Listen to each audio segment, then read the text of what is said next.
করা এবং আশা করি এই জিনিসটা হচ্ছে আমাদের প্ল্যাটফর্ম মানে এই প্ল্যাটফর্মে এই সেকশনটা নেওয়াটা আমাদের কাজে দিবে আরকি। তো আমি ১ম এ আগে হচ্ছে বলি যে আজকে আমাদের এখানে হচ্ছে যিনি আছে উনাকে হয়তো আপনারা সবাই চিনেন। হয়তো না, বলতে গেলে সবাই চিনারই কথা। এখানে হেডলাইন বাংলা ফন্টটা ইউজ করে নাই কে, কে?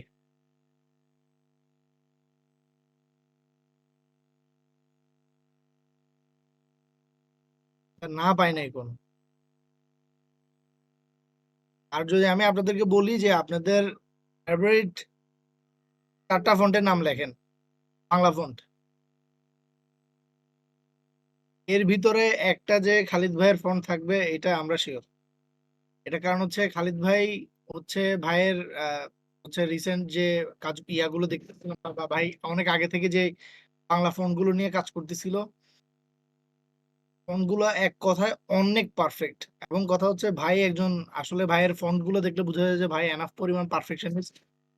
আমি অনেকগুলো ফন্ট সাইট ইউজ করছি পার্সোনালি। তো ইউজ করতে গিয়ে একটা বিষয় দেখছি যে কিছু ফন্টের পেজ লাইন, আবার কিছু ফন্টের আমি দেখতেছি একটা ফন্টের থেকে একটা ফন্টের হাইট একটু এদিক সেদিক হইতেছে, আকার ইকার গুলো সবসময় ব্যালেন্সে থাকে না, স্পেসিং গুলো ঠিকঠাক থাকে না। কিছু কিছু ফন্টে এই ব্যাপারগুলো আমি খেয়াল করছি। এই দিক থেকে যদি বলতে যাই যে খুব ভালো পরিমাণে ডিটেইল নজর রেখে ওনার খালিদ ভাইয়ের করা ফন্ট গুলা অসাধারণ। আপনি যদি খালিদ ভাইয়ের মানে বেশ কিছু ফন্ট হচ্ছে পেইড, আর ফ্রি ফন্টের মধ্যে খালিদ ভাইয়ের একটা টেরাকোটা একটা ফন্ট আছে, এটা আমার আমার ফেভারিট ফন্ট গুলোর মধ্যে একটা। তো আসলে ভাইকে আসলে বলতে পারি যে ভাই ফটোগ্রাফির হচ্ছে বাংলা লেটারিং এর মোটামুটি জাদুঘর টাইপস এর মানুষ। উনি একটা বইও লিখে ফেলছে এবং এটা হচ্ছে একটা ওনার বড় একটা অ্যাচিভমেন্ট, এটা উনি হয়তো নিজেও মনে করে। ভাইয়ের এই যে বইটা, এই বইটা হয়তো যাদের কাছে নাই তারা জানেন না যে তাদের কাছে কি আছে কি নাই। বাট আজকে আমরা পুরো ওভারঅল বিষয়টা হচ্ছে ওই ভাইয়ের কাছেই শুনবো, এইচ এম খালিদ ভাইয়ের কাছে। তো খালিদ ভাই, আপনি যদি আপনার ব্যাপারে আমাদেরকে একটু বলতেন ১-২ মিনিট, তাহলে আমরা একটু আর একটু আপনার চিন্তা করতাম আর কি। আসসালামু আলাইকুম। আমি খালিদ। আসলে আমার ফুল নেম হইতেছে এইচ এম খালিদ। অনেকে জিজ্ঞেস করে এইচ এম মিনিং কি, সে তো এটা ক্লিয়ার করে দিই, কারণ এটা নিয়ে অনেকে হাবেজ অনেক রকম মনে করে। তো বিষয়টা হইতেছে হাওলাদার মুহাম্মদ খালিদ। আমি হইতেছে তিতুমির থেকে মাস্টার্স কমপ্লিট করছি, প্রায় 2 বছর হয়ে গেছে। আর আমি এখন জব করতেছি পাঞ্জেরি পাবলিকেশন, পাঞ্জেরি পাবলিকেশনস। সবাই অনেকে জানে। হ্যাঁ, এখন আপনার যারা জানেন না তো সেই জন্য বলতেছি, মূলত আমার কাজটা হইতেছে লেটারিং নিয়ে আর কি। আমার মেইন টপিকটা আসলে লেটারিং বা অন্যান্য টুকটাক কাজ বাজ থাকে সেটা। তো এরপরে আমার সম্পর্কে আর বিস্তারিত বলার মনে হয় কিছু নাই, মানে আরো যদি আপনাদের আরো বেশি কিছু জানতে হয় তো সেই ক্ষেত্রে অবশ্যই প্রশ্ন করবেন পরে বা আমার কাছে। আমার মনে হয় ছোট্ট করে আমি বলে দিচ্ছি, এটুকুই মনে হয় যথেষ্ট। হ্যাঁ, আমার ভাই যে কোশ্চেন গুলো মোটামুটি আমি আপনাকে বলবো বলে রেডি করে রাখছি, মোটামুটি এটা হয়তো সবার জন্যই কোশ্চেন হয়ে যাবে আশা করি। আর যদি বাকিদের কোনো কোশ্চেন বা কোনো কিছু সেশন থাকে এটা আমরা সামনে জানবো ইনশাল্লাহ। একটা বিষয় হচ্ছে ভাই, আপনি পাঞ্জাবিতে কয় বছর সেটা বলেন। আমি পাঞ্জেরিতে হচ্ছে 5 বছর প্লাস, 5 বছর 6 মাস এরকম হবে। ভাই একটা কোম্পানিতে লম্বা সময় টিকে থাকলে ভাই আসলে মানে কোন কোন চ্যালেঞ্জ গুলো ফেস করতে হয় যদি একটু শর্টে বলতেন। আচ্ছা, আহ এটা হইতেছে আমি আমার এক্সপিরিয়েন্স থেকে বলি। আমার মনে হয় যে একটা কোম্পানিতে 3 বছরের বেশি থাকা উচিত না, কিন্তু এইখানে হইতেছে বেশি কমফোর্ট জোন হয়ে গেছে। প্লাস হচ্ছে সবার সাথে এত ভালো রিলেশন হয়ে গেছে যে আসলে অন্য কোথাও চলে যাইতে মন চায় না। রিসেন্টলি আমি হইতেছে ভালো একটা জব অফার পাইছি। আমি ভাবছিলাম যে একটু সুইচ করবো, তো এখনো এটা আসলে পেন্ডিং এ আছে। আমারও এটা মনে হয় আমার দুর্বলতা যে আমি এক জায়গায় অনেক দিন থাকতেছি। আমার মনে হয় এরকম দুর্বলতা অন্য কারো থাকা উচিত না। চ্যালেঞ্জ বলতে আহ, কাজ করতে গেলে অফিসের অনেক কিছু থাকে, অফিস পলিটিক্স থাকে, তারপরে অনেক অনেক বিষয় থাকে। তো বেশি দিন কাজ করলে মানুষের ভ্যালু হয়তো নষ্ট হয়। এরকম কিছু হইতে পারে। তো সেই ক্ষেত্রে আমি বলবো যে এক জায়গায় অনেক বেশি দিন থাকা উচিত না। আর যদি এরকম হয় যে না ভালো লাগতেছে, সবকিছু হচ্ছে, মানুষ আসলে জব করা বা কাজ করা এটা আসলে স্যালারির কারণেই করে। তো ওইটাও যদি পারফেক্ট থাকে তো সেক্ষেত্রে আসলে অত বেশি চিন্তা করারও মনে হয় কিছু নাই। তারপরে আমি একদম শর্টে যদি বলি, একটা হইতেছে যদি এরকম মনে হয় যে আমার ভ্যালু নষ্ট হয়েছে, অবশ্যই সুইচ করা উচিত। কারণ একটা কোম্পানিতে অনেক বেশি অনেকদিন থাকলে আপনার যারা আপনার চারপাশে মানুষজন থাকবে, যারা আপনার বস থাকবে, যারা আপনার আহ, তারা এইরকমটা হয়তো মনে করবে যে না এই তো আমাদের অমুক, এই তো অমুক, ঠিক আছে, এইভাবে চিন্তা করবে। তখন আপনার ওরা আসলে আপনাকে ওদের মতো করে ট্রিট করবে, ঠিক আছে। এই জন্য করা উচিত। তবে এই আমার এই সব কথা এরকমটা মনে হওয়ার কিছু নাই যে আমি আসলে যেখানে আছি এখানে এখানে আমি খুবই ভালো অবস্থায় আছি, যে জন্য আমি এর চাইতেও বেটার অপরচুনিটি পাই, মানে পাওয়ার পরেও আমি অন্য জায়গাতে যাই নাই। বলতে গেলে এটার থেকে আমি মানে 3 গুণ বেটার অপরচুনিটি পাইছি এখন এখন এখানে ইনশাল্লাহ। তারপরও আমি যাই নাই, অনেক অনেক বিষয়ে চিন্তা করে, সবকিছু আসলে ব্যালেন্সের বিষয়, হয়তো এখানে থাকলে অন্য একটা কিছু এরকম অনেক বিষয় চিন্তা করছি। তো অফিসিয়াল ব্যাপারে এটুকুই বলবো আর কি, যেটা আহ, এর বেশি আর মনে হয় কিছু নাই বলার। থ্যাংক ইউ ভাই। আচ্ছা মাবুর ভাই, আমাদের সেশনটা কি রেকর্ড হচ্ছে না? মাবুর ভাই,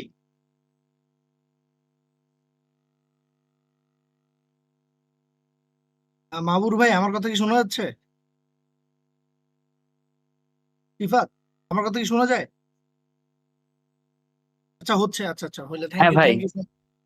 আচ্ছা থ্যাংক ইউ সো মাচ। একটু একটু রেকর্ডিংটা ভাই ঠিকঠাক করে করো, যাতে হচ্ছে আমরা এটা পাই আর কি।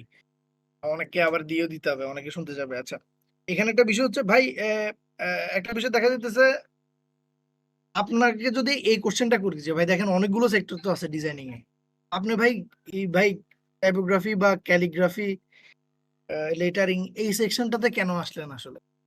আপনার কাছে তো অন্যান্য সেকশন গুলো ছিল, মানে এই জায়গাটাতে আসার কারণটা কি, বা আপনার কাছে কি মনে হয় এখানে ফ্লেক্সিবিলিটি ডিজাইনার হিসেবে কতটুকু? প্রথম কথা হচ্ছে যে শুরু থেকে ডিজাইনের শুরু থেকে, মানে আমি হইতেছে গ্রাফিক ডিজাইন শিখছি 2013 সালের দিকে, তখন আমি হাই স্কুলে পড়ি। তো তখন থেকে আমি কাজ করতেছিলাম। আর এখানে একটা বিষয় চলে আসতেছে, মূলত আঁকাআঁকিটা ছিল আমার একদম নেশা বলতে পারেন। ছোটবেলা থেকে একদম প্রচুর আঁকাআঁকি করতাম। মনে হয় যে পরীক্ষা দিতেছি, হ্যাঁ, আহ, কখন শেষ হবে, 9টা পরীক্ষা 6টা পরীক্ষা, এগুলা শেষ হইলে আমি আঁকাআঁকিতে বসে যাবো, এরকম একটা এই টাইপের নেশা আমার ছিল। মানে পরীক্ষার পড়ার মধ্যেও আমি হয়তো খাতা একটা সামনে বসে বসে দাগাদাগি করতেছি, এই টাইপের, বুঝছেন। তো যেখান থেকে আমি হইতেছে ওই যে প্রাণীর ছবি এগুলা আর্ট করতাম। তো আমার মায়ের নিষেধ ছিল যে এগুলা আসলে গুনাহ। তো যাই হোক, ওইটা আমি হাদিস অনেক কিছু পড়াশোনা করতে গিয়ে দেখছি যে না, আসলে বিষয়টা আসলে শিরকের পর্যায়ের একটা গুনাহ, বুঝছেন। যেই কারণে আমি আসলে এই আঁকা আঁকির জায়গা থেকে তো আর সরে আসতে পারতেছিলাম না, মানে নেশা যেহেতু বলে ফেলছি। তো এই প্রাণীর ছবি আঁকা থেকে আমি আর কি সরে আসছি এখনো, মানে আমি ওইটা আঁকি না। যেই কারণে যেহেতু হাতে কলম থাকলে একটু আঁকতে মন চায়, বা রং তুলি পেন্সিল সবকিছু আমার ওই সময় থেকেই ছিল। আমার ভাই আমাকে এই বিষয়গুলো সবগুলো জল রং থেকে শুরু করে ওয়াটার কালার, মানে যা যা আছে, এই পোস্টাল রং সবকিছু কিনে দিছে। ইভেন সবকিছু আমার কাছে থাকতো, তো মন চাইতো যে আঁকি। উম, যাইতেছে না নেশা, বুঝছেন। তো ভাবছি যে একদম টোটালি ছেড়ে দেবো, কিন্তু যখন এখন কে বলতেছে যে আমার নামটা একটু লিখে দাও, কেউ রুমাল নিয়ে আসে যে আমার রুমালের উপরে একটু আমার নাম লিখে দাও, অমুকের নাম লিখে দাও। তো এরকম কিছু কিছু বিষয় ছিল, ঠিক আছে। তারপরে আবার আহ, আমার বইয়ের যে হেডলাইন থাকে না, যেমন মানে আহ, সামাজিক বিজ্ঞান বই, তারপরে হইতেছে বিজ্ঞান বই, এরকম কিছু থাকে না, তো ওই বিজ্ঞান কথাটাই লিখতাম এরকম। লিখতে লিখতে এটা আসলে ক্লাস 6 থেকেই শুরু হয়েছিল যে মানে আঁকা আঁকির যে সাইরা লেটারিং এর। তো এরপরে আমি হইতেছে এই বাংলা অক্ষরের যে তারতম্য, বাংলা অক্ষরের মধ্যে যে ভ্যারিয়েশন, যেমন আমি একজনকে এই অক্ষরে লিখে দিছি, এখন অন্য একজনকে যদি আমি সেম ফন্টে লিখে দেই বা সেম টাইপফেসে লিখে দেই, তখন কিন্তু সে মানে আর মজাটা থাকতেছে না। তো ওইখান থেকে এই ভ্যারিয়েশন গুলা আসছে আর কি। আর ভ্যারিয়েশন আমরা যেহেতু ডিজাইনাররা সবাই আমরা কি করি, আমরা নিজেরা ডিজাইন করি, প্লাস আমরা যখন কোথাও গাড়িতে চলতেছি, হাঁটতেছি রাস্তায়, কোনো বিলবোর্ড দেখতেছি এখানে একটা ডিজাইন, সেখান থেকে কিন্তু আমরা আসলে অনেক কিছু ব্রেইনের মধ্যে ঢুকাই, তাই না। তো সেই রকম হচ্ছে আহ ওই অনেক থাকতো না ব্যানারের মধ্যে, অমুক টেইলার্স, তমুক সেই এত কিছু নাম টাম থাকে না। তো এইখান থেকে ফন্টের যে ইয়াটা মাথাতে ঢুকতেছিল যে ফন্টের মধ্যে এরকম ভেরিয়েশন হয়। তো এইগুলা আস্তে আস্তে, যেহেতু ওই ওই দিকে আমি যাচ্ছি, ওইটা আমি নিজে বুঝতেছিলাম না যে আমি আসলে কোনো অন্য একটা টপিক চুজ করতেছি। আমার শখের জায়গা থেকে আমি আসলে এগুলা করতেছিলাম।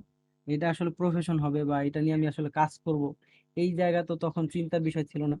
তো যাই হোক, তখন থেকে আমার আসলে এই লেটারিং করা বা অক্ষর আঁকার যে বিষয়গুলা, হ্যাঁ, এইগুলা চলতেছিল। তো আঁকা আঁকি ছাড়ি নাই, লেটারিং এর মানে আঁকা আঁকির যে বিষয়টা, এটা লেটারিং এর মধ্যে ঢুকে গেছে। এরপরে হইতেছে যখন আহ, যেহেতু আঁকাআঁকিটা বিষয় আছে, তো আমার আসলে আমি ভাবছি যে আমি গ্রাফিক ডিজাইনটা শিখবো। তো 2013 সালের দিকে আমি আসলে গ্রাফিক ডিজাইন শিখি। শেখার পরে আমি আসলে আমার যে ইচ্ছা, এটা দেখি যে আরো বেশি দ্বিগুণ হয়ে গেছে, যে এখন আমি আসলে কম্পিউটারের মধ্যে এই কাজগুলো করতে পারতেছি। তখন আহ, এই এই যে লেটারিং যখন যেগুলো এগুলো আমি স্কেচ করতাম বা হাতে আঁকা আঁকি করতাম, এই বিষয়গুলো আমি আসলে কম্পিউটারের মাধ্যমে করার ট্রাই করছি। তো তখন আমার মাথায় চলতেছিল যে আমি আসলে মানে ওই সময় আমি যখন ক, স্বরে বা এরকম বিভিন্ন অক্ষর লিখতাম বা আমার নাম লিখতাম বা অন্য কারোর নাম লিখতাম, তখন আমার এই অক্ষরের যে এই অক্ষর যে ডিজিটালাইজ হয় বা এই অক্ষরটা যে আসলে কম্পিউটারে আছে, আমার হাতের লেখাটাই যে কম্পিউটারে, এই জিনিসটা আমি ওই সময় আবার রিয়েলাইজ করি। এরপরে ফন্ট ডিজাইনের ইয়াটা যে ফন্ট কিভাবে হয়, তখন হইতাছে আমি এই নীলাদ্রি শেখর বালা যে আছে লিপিঘরের, তার সাথে আমি আসলে যোগাযোগ করি যে কিভাবে এটা করতে হয় বা কেমনি কি, এই বিষয়ে যদি আপনি আমাকে একটু হেল্প করেন, তো আমি আসলে এরকম কিছু করতে চাই। তো সে বলছে, হ্যাঁ, এগুলো আসলে বিষয় না, তুমি শুধুমাত্র ডিজাইনটা করতে পারো, বাকিটা আমরা করব। তো আমার কাছে অনেকগুলো কনসেপ্ট ছিল যে এইভাবে অক্ষরগুলো মানে অনেক থাকে না যে এইরকম একটা লেখা আছে, এরকম একটা অনেকগুলো ভেরিয়েশন ছিল। তো আমি ওইরকম একটা ভেরিয়েশন থেকে একদম ফার্স্ট একটা হইতেছে হ্যান্ড রাইটিং টাইপের একটা ফন্ট তৈরি করছিলাম। এটাও লিপি করে ফ্রি ছিল, অনেক দিন ফ্রি ছিল।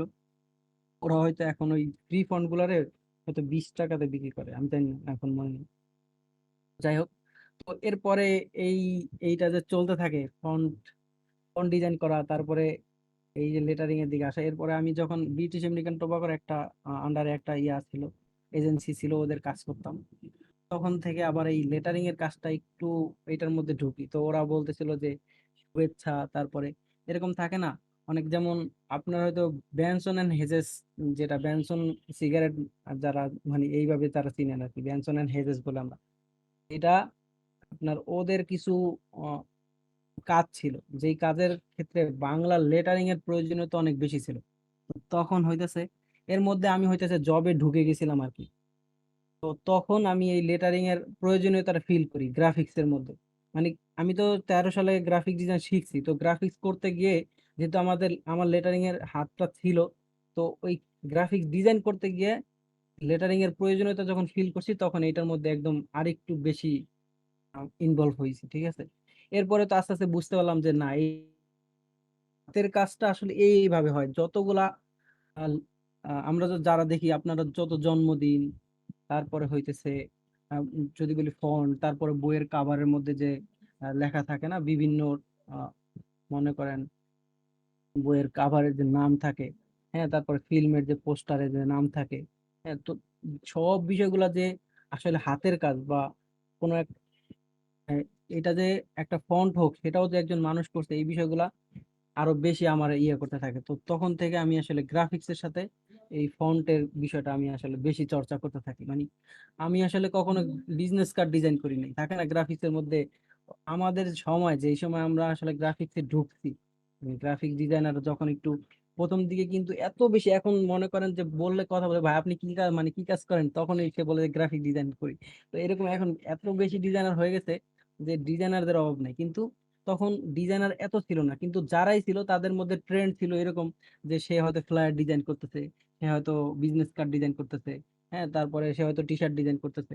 কিন্তু আমি না, এই এই ইসের বাইরে চাইতাম না, যে আমি আসলে লেটারিং এর সাথে যেই যেই কাজ থাকবে সেইগুলো আমি আসলে করব।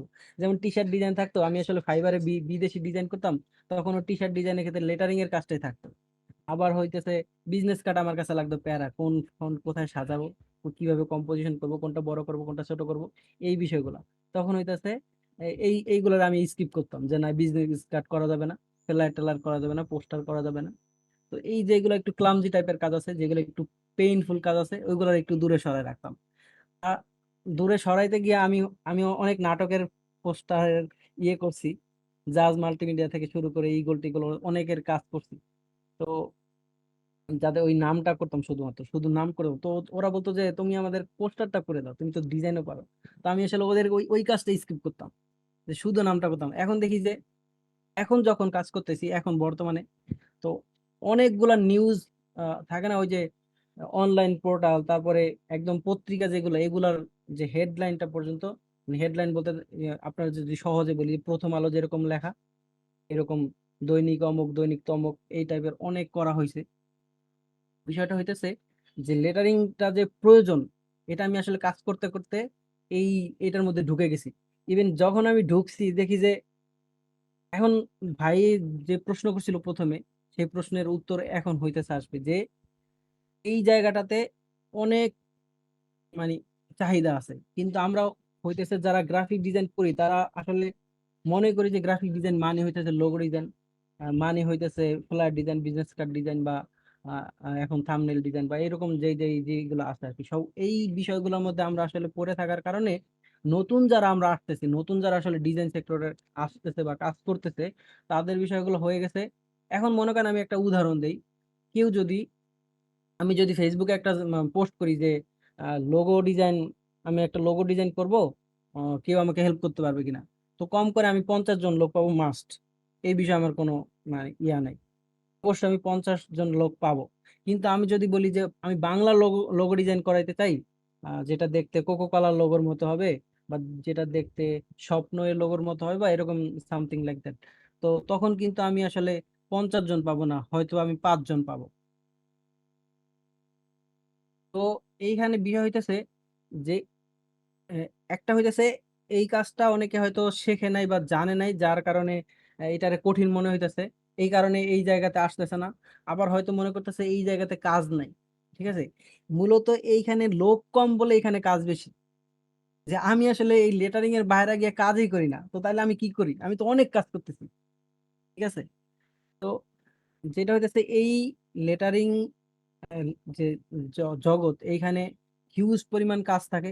আর এখন তো বর্তমানে হইতেছে এটার কাজ আরো বেশি বাড়ছে, যে এখন ডিজাইনের মধ্যে দুম করে একটা গুগল থেকে একটা নেমোনিক আইনা কেউ বসায় না। আপনি যখন বড় বড় কোম্পানিতে জব করবেন, গ্রামীণের মতো কোম্পানি, তারপরে বাংলালিংক বা আরো যত যত বাংলাদেশে যত লিড লেভেলের যে কোম্পানিগুলো আছে, তারা কিন্তু আপনার একটা নেমোনিক তৈরি করে, ওদের যে ক্যাম্পেইন গুলা থাকে প্রত্যেক, ওরা তো মনে করেন প্রত্যেক সপ্তাহে 2টা করে ক্যাম্পেইন চালায়। তো এরকম যদি প্রত্যেক সপ্তাহে 2টা ক্যাম্পেইন থাকে, তাহলে আপনার মাসে কতগুলা ক্যাম্পেইন থাকে একটা কোম্পানির, আর প্রত্যেকটা ক্যাম্পেইনের জন্য একটা করে নেমোনিক লাগে। এখন আপনারা আমি আসলে কথা একদিক থেকে অন্যদিকে চলে যাচ্ছে, কিন্তু এই তারপরে বলে দিচ্ছি যে নেমোনিক জিনিসটা কি, এটা একটা প্রশ্ন হইতে পারে, যেহেতু আহ, একদম না জানলে বিষয়টা। আপনারা যদি কখনো কোনো ক্যাম্পেইন দেখেন বা ভাই আমি আসলে এটাই নেক্সট কোশ্চেনে আসতেছিলাম, আপনি যদি অ্যান্সারটা হ্যাঁ, দিয়ে দিতে চান তাহলে দিয়ে দিতে পারেন। অ্যান্সারটা হইতেছে যে ছোট মানে করে, হ্যাঁ হ্যাঁ, জি বলে দেন। হ্যাঁ, যেটা হচ্ছে যেমন ধরেন আমাদের এখানে হচ্ছে অনেকে এটা একটা গরমিল লাগাই ফেলে যে ক্যালিগ্রাফি কি, লেটারিং কি, টাইপোগ্রাফি কি। হ্যাঁ, হ্যাঁ, এই তো তিনটা জিনিসকে হচ্ছে গরমিল লাগাই ফেলে অনেকে। তো এই জিনিসটাকে একটু যদি মানে আপনি যেহেতু প্রসঙ্গে চলে আসছেন, আপনি চাইলে আপনার স্ক্রিন শেয়ার করে আমাদেরকে ওইটা একটা কম্প্যারিজন দেখাইতে পারেন, যাতে আমরা বুঝি, প্লাস আপনারা এক্সপ্লেন করতে সুবিধা হইতো। যেটা আমি বলতেছি, যে যেহেতু এখানে নেমোনিকের বিষয়টা চলে আসছে, তো এটুকু বলি, তারপরে আপনার ওই 3টা প্রশ্নতে যাচ্ছি। তো নেমোনিকটা হইতেছে কোনো ক্যাম্পেইনের জন্য, লাইক লোগোর মতোই কিন্তু লোগো না, হ্যাঁ, ক্যাম্পেইনের জন্য জাস্ট একটা আহ, মানে কম্বাইন করে, যেমন হইতেছে আপনার কি বলে, যেমন আমি যদি বলি যে আপনার থাকে না রমজান মাসে বা ঈদের আগে আগে কোনো টিভি চ্যানেলে শো হইতাছে, মনে করেন যে আহ ইফতার আড্ডা, তারপরে এরকম কিছু। এখন এই ইফতার আড্ডা এই জিনিসটা শুধুমাত্র একটা টেক্সট হবে, বা এটা একটা লোগোর মতো কিছু হবে, কিন্তু সেই সেম জিনিসটা আপনার 1 মাস ধরে চলতে থাকবে। তাহলে আমরা যদি কি বলে, আমরা যদি কোম্পানির লোগোটা ডান দিকে ইউজ করি, তাহলে এই নেমোনিকটা থাকে বাম দিকে, ঠিক আছে, বা যে কোনো এক জায়গায় এটা প্লেসমেন্ট থাকে, যে আমরা এই ইফতার আড্ডার আন্ডারে আমরা কি কি অ্যাক্টিভিটি করতেছি। তো এই যে ইফতার আড্ডা, ইফতার আড্ডার ইফতার আড্ডার যে নেমটা, হ্যাঁ, এইটা হইতেছে আমরা যেমন হইতে পারে সেটা টাইপোগ্রাফি ভাবে করি, সেটা ক্যালিগ্রাফি হোক, সেটা লেটারিং হোক, বা হ্যাঁ, যে কোনো ভাবে এই জিনিসটা আমরা যে তৈরি করব, হ্যাঁ, এটা হইতেছে আপনার নেমোনিক। যেই নেমোনিকটা আমরা হইতেছে ক্যাম্পেইনের সময় ব্যবহার করি, ঠিক আছে। তো এই জন্য আমি জাস্ট এমনিতে ক্লিয়ার করে দিলাম, এটা আসলে কোনো ইসের আন্ডারে না, মানে আপনার হইতেছে টাইপোগ্রাফি, ক্যালিগ্রাফি এগুলো কোনো টার্মের মধ্যে নাই, ঠিক আছে। জাস্ট এটা আপনাদের বোঝানোর জন্য বলছি যে আপনারা অনেক সময় দেখবেন যে এরকম আহ, ইয়ে থাকে, এই ক্যাম্পেইন গুলা থাকে, যা ক্যাম্পেইন গুলোর নামও থাকে, তো আপনারা হয়তো সেটা করছেন আগে পরে। যাই হোক, ভাই যেই প্রশ্ন করছে যে টাইপোগ্রাফি, লেটারিং এবং ক্যালিগ্রাফি যেগুলো আমরা আসলে গুলায় ফেলাই, ঠিক আছে। তো আমি আসলে আপনাদেরকে বোঝানোর ট্রাই করবো এবং দেখানোর ট্রাই করবো, যদি আমি আসলে আমার বই থেকে দেখাই, একটু টাইম নিচ্ছি। ভাই আপনি যদি কিছু বলতে চান মাঝখানে বলতে পারেন, সমস্যা নাই।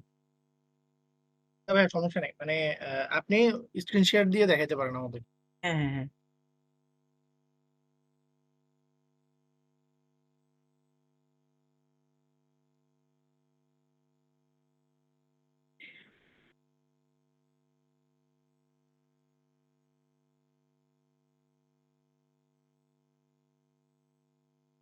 তো আমি যেটা বলতে চাইতেছিলাম যে এই লেটারিং বা টাইপোগ্রাফি বা ক্যালিগ্রাফি এইগুলোর কাজ অনেক আছে। আপনার যদি যে জুবায়ের ভাইয়ের কথা নাম শুনেন, কাজী জুবায়ের নাম শুনছেন হয়তো, কাজী জুবায়ের ভাই, তো সে হইতাছে এই লাইনের অনেক বড় একজন লোক। বড় বলতে তার কাজ নাই বাংলা আহ, কি বলে আপনার বই মেলায় যে বইগুলো আসে, আপনি ম্যাক্সিমাম বইয়ের কাভারের মধ্যে দেখবেন যে কাজী জুবায়ের লেখা, ঠিক আছে। তো এইটা বড় একটা জায়গা, এই গ্রাফিক ডিজাইনের মধ্যে লেটারিং, ক্যালিগ্রাফি, টাইপোগ্রাফি, এটা অনেক বড় একটা জায়গা। আমরা শুধু গ্রাফিক্স বলতে যেহেতু এই যে থাম্বনেইল তারপরে এই সেই হাবিজাবি বুঝি, এই জন্য হইতেছে আমরা এই জায়গাতে ঢুকতেছি না, বা এই জায়গার এই জায়গাটা যে কতটা প্রশস্ত সেই বিষয়টা আমরা বুঝতে চাই না, ঠিক আছে। এইটা হইতেছে মেইন সমস্যা। এইটাও হইতেছে এই লেটারিং, টাইপোগ্রাফি এগুলোও কিন্তু মানে গ্রাফিক্সের অনেক বড় একটা পার্ট আর কি। আপনার মাইক্রোসফটের প্রতিষ্ঠাতা জানেন, এই লোক কিন্তু হইতেছে টাইপফেস ডিজাইনার ছিল এক সময়, বুঝছেন।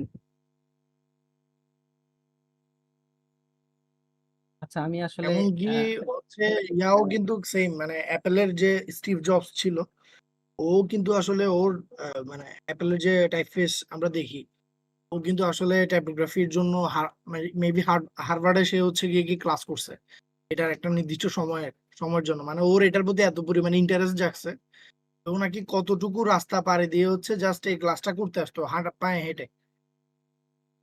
হ্যাঁ, ওর এটার প্রতি এতটুকু ঝোঁক আসছিল আর কি। এই যে হচ্ছে আমরা মডার্ন সেন্সিটিভ দেখি অ্যাপেলে, তো এটা আসলে উনি ইয়া করতে পারছেন, মানে উনি ওই ক্লাসগুলো করছে বা হচ্ছে উনি আসলে ওরকম কোনো জায়গা থেকে জ্ঞান অর্জন করছে বলেই কিন্তু আমরা আসলে অ্যাপেলের এরকম জোস একটা ইন্টারফেস দেখতে পাই। হ্যাঁ, হ্যাঁ,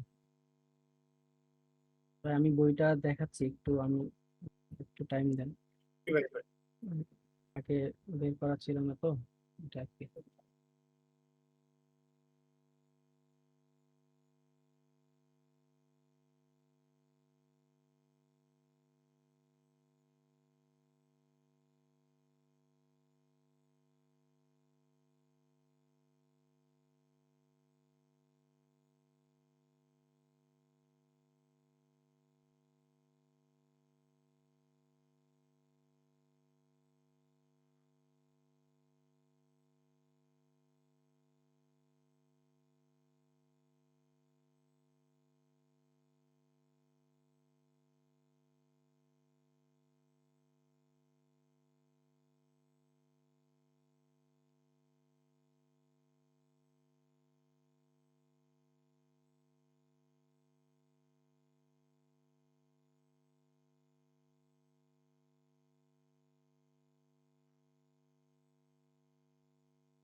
আচ্ছা, মজার বিষয় হচ্ছে আজকে আপনারা যারা এখানে জয়েন হয়েছেন তারা আসলে এত মানে সিক্রেট ইভেন মানে এমন একটা জিনিস দেখতে পারবেন, সেটা আসলে অন্য কারো দেখা সম্ভব না। কারণ আমি আসলে অনেক সিক্রেট একটা বিষয় আপনাদের সাথে শেয়ার করতেছি।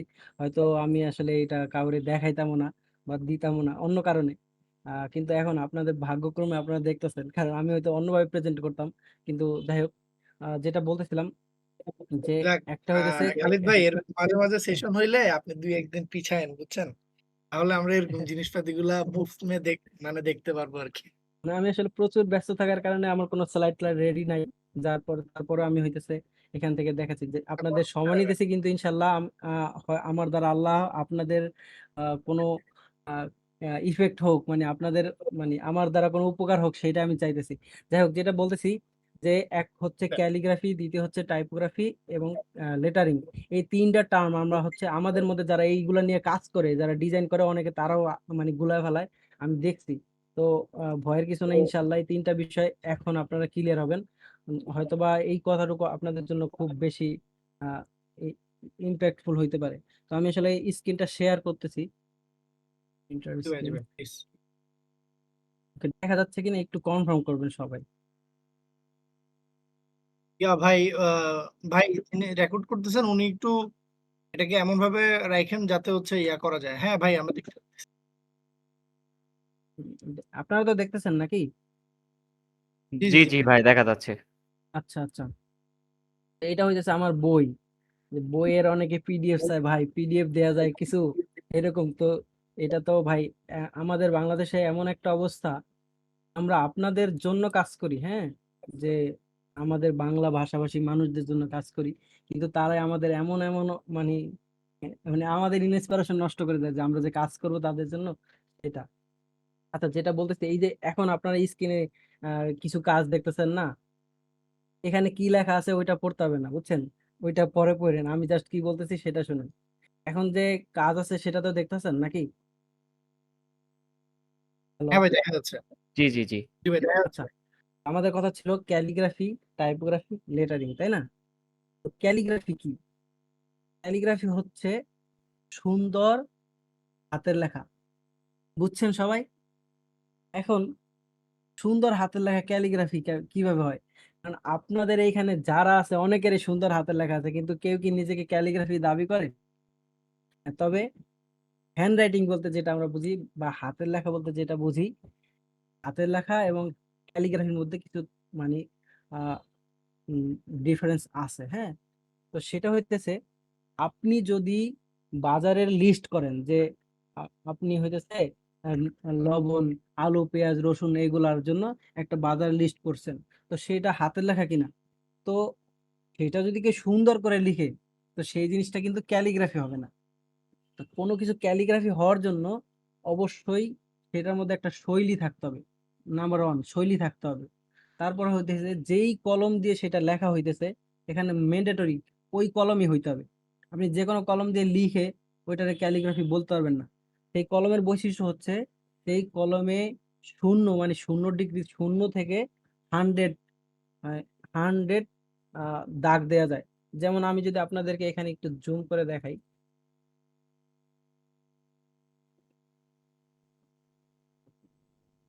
দেখতেছেন সবাই?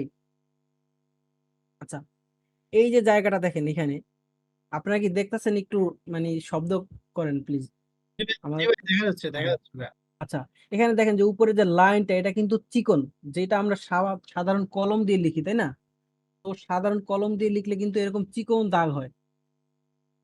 তো এই যে আমার ডান পাশে যে কলমটা দেখতেছেন, পাইলট প্যারালাল পেন বলে এটাকে, এটা দিয়ে আপনি এরকম চিকন দাগও দিতে পারবেন, আবার এটা দিয়ে এরকম মোটা দাগও দিতে পারবেন। তার মানে ক্যালিগ্রাফি হইতে হইলে এরকম পেন থাকতে হবে, মানে পেন ইউজ করা হইতে হবে ওই কাজের মধ্যে, যেই পেনে 0 এবং 100 দুই ধরনের দাগ দেওয়া যায়। 100 বলতে হইতেছে আপনার ফিল কালারটা পরিপূর্ণ, মানে যেটা 100% মোটা। আর মানে আমরা যদি স্ট্রোক মনে করি, যে স্ট্রোক নাম্বার 1, স্ট্রোক নাম্বার 100, আমার কথা হচ্ছে স্ট্রোক তো বুঝেন আপনারা ইলাস্ট্রেটর, তাই না?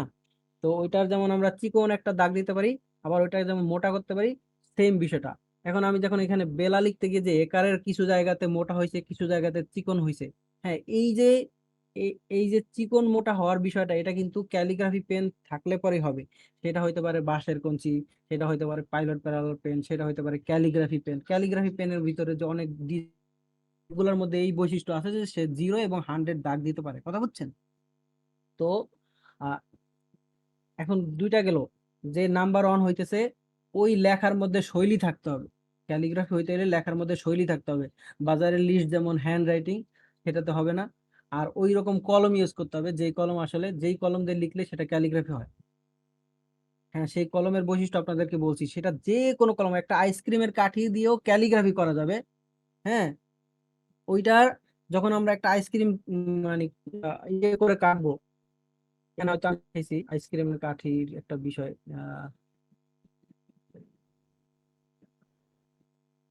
আচ্ছা, এখানে এই যে ডান দিকের লেখাগুলো দেখেন, যে এখানে 100 এবং 0, মানে কোথাও চিকন কোথাও মোটা এরকম কিন্তু বিষয় আছে।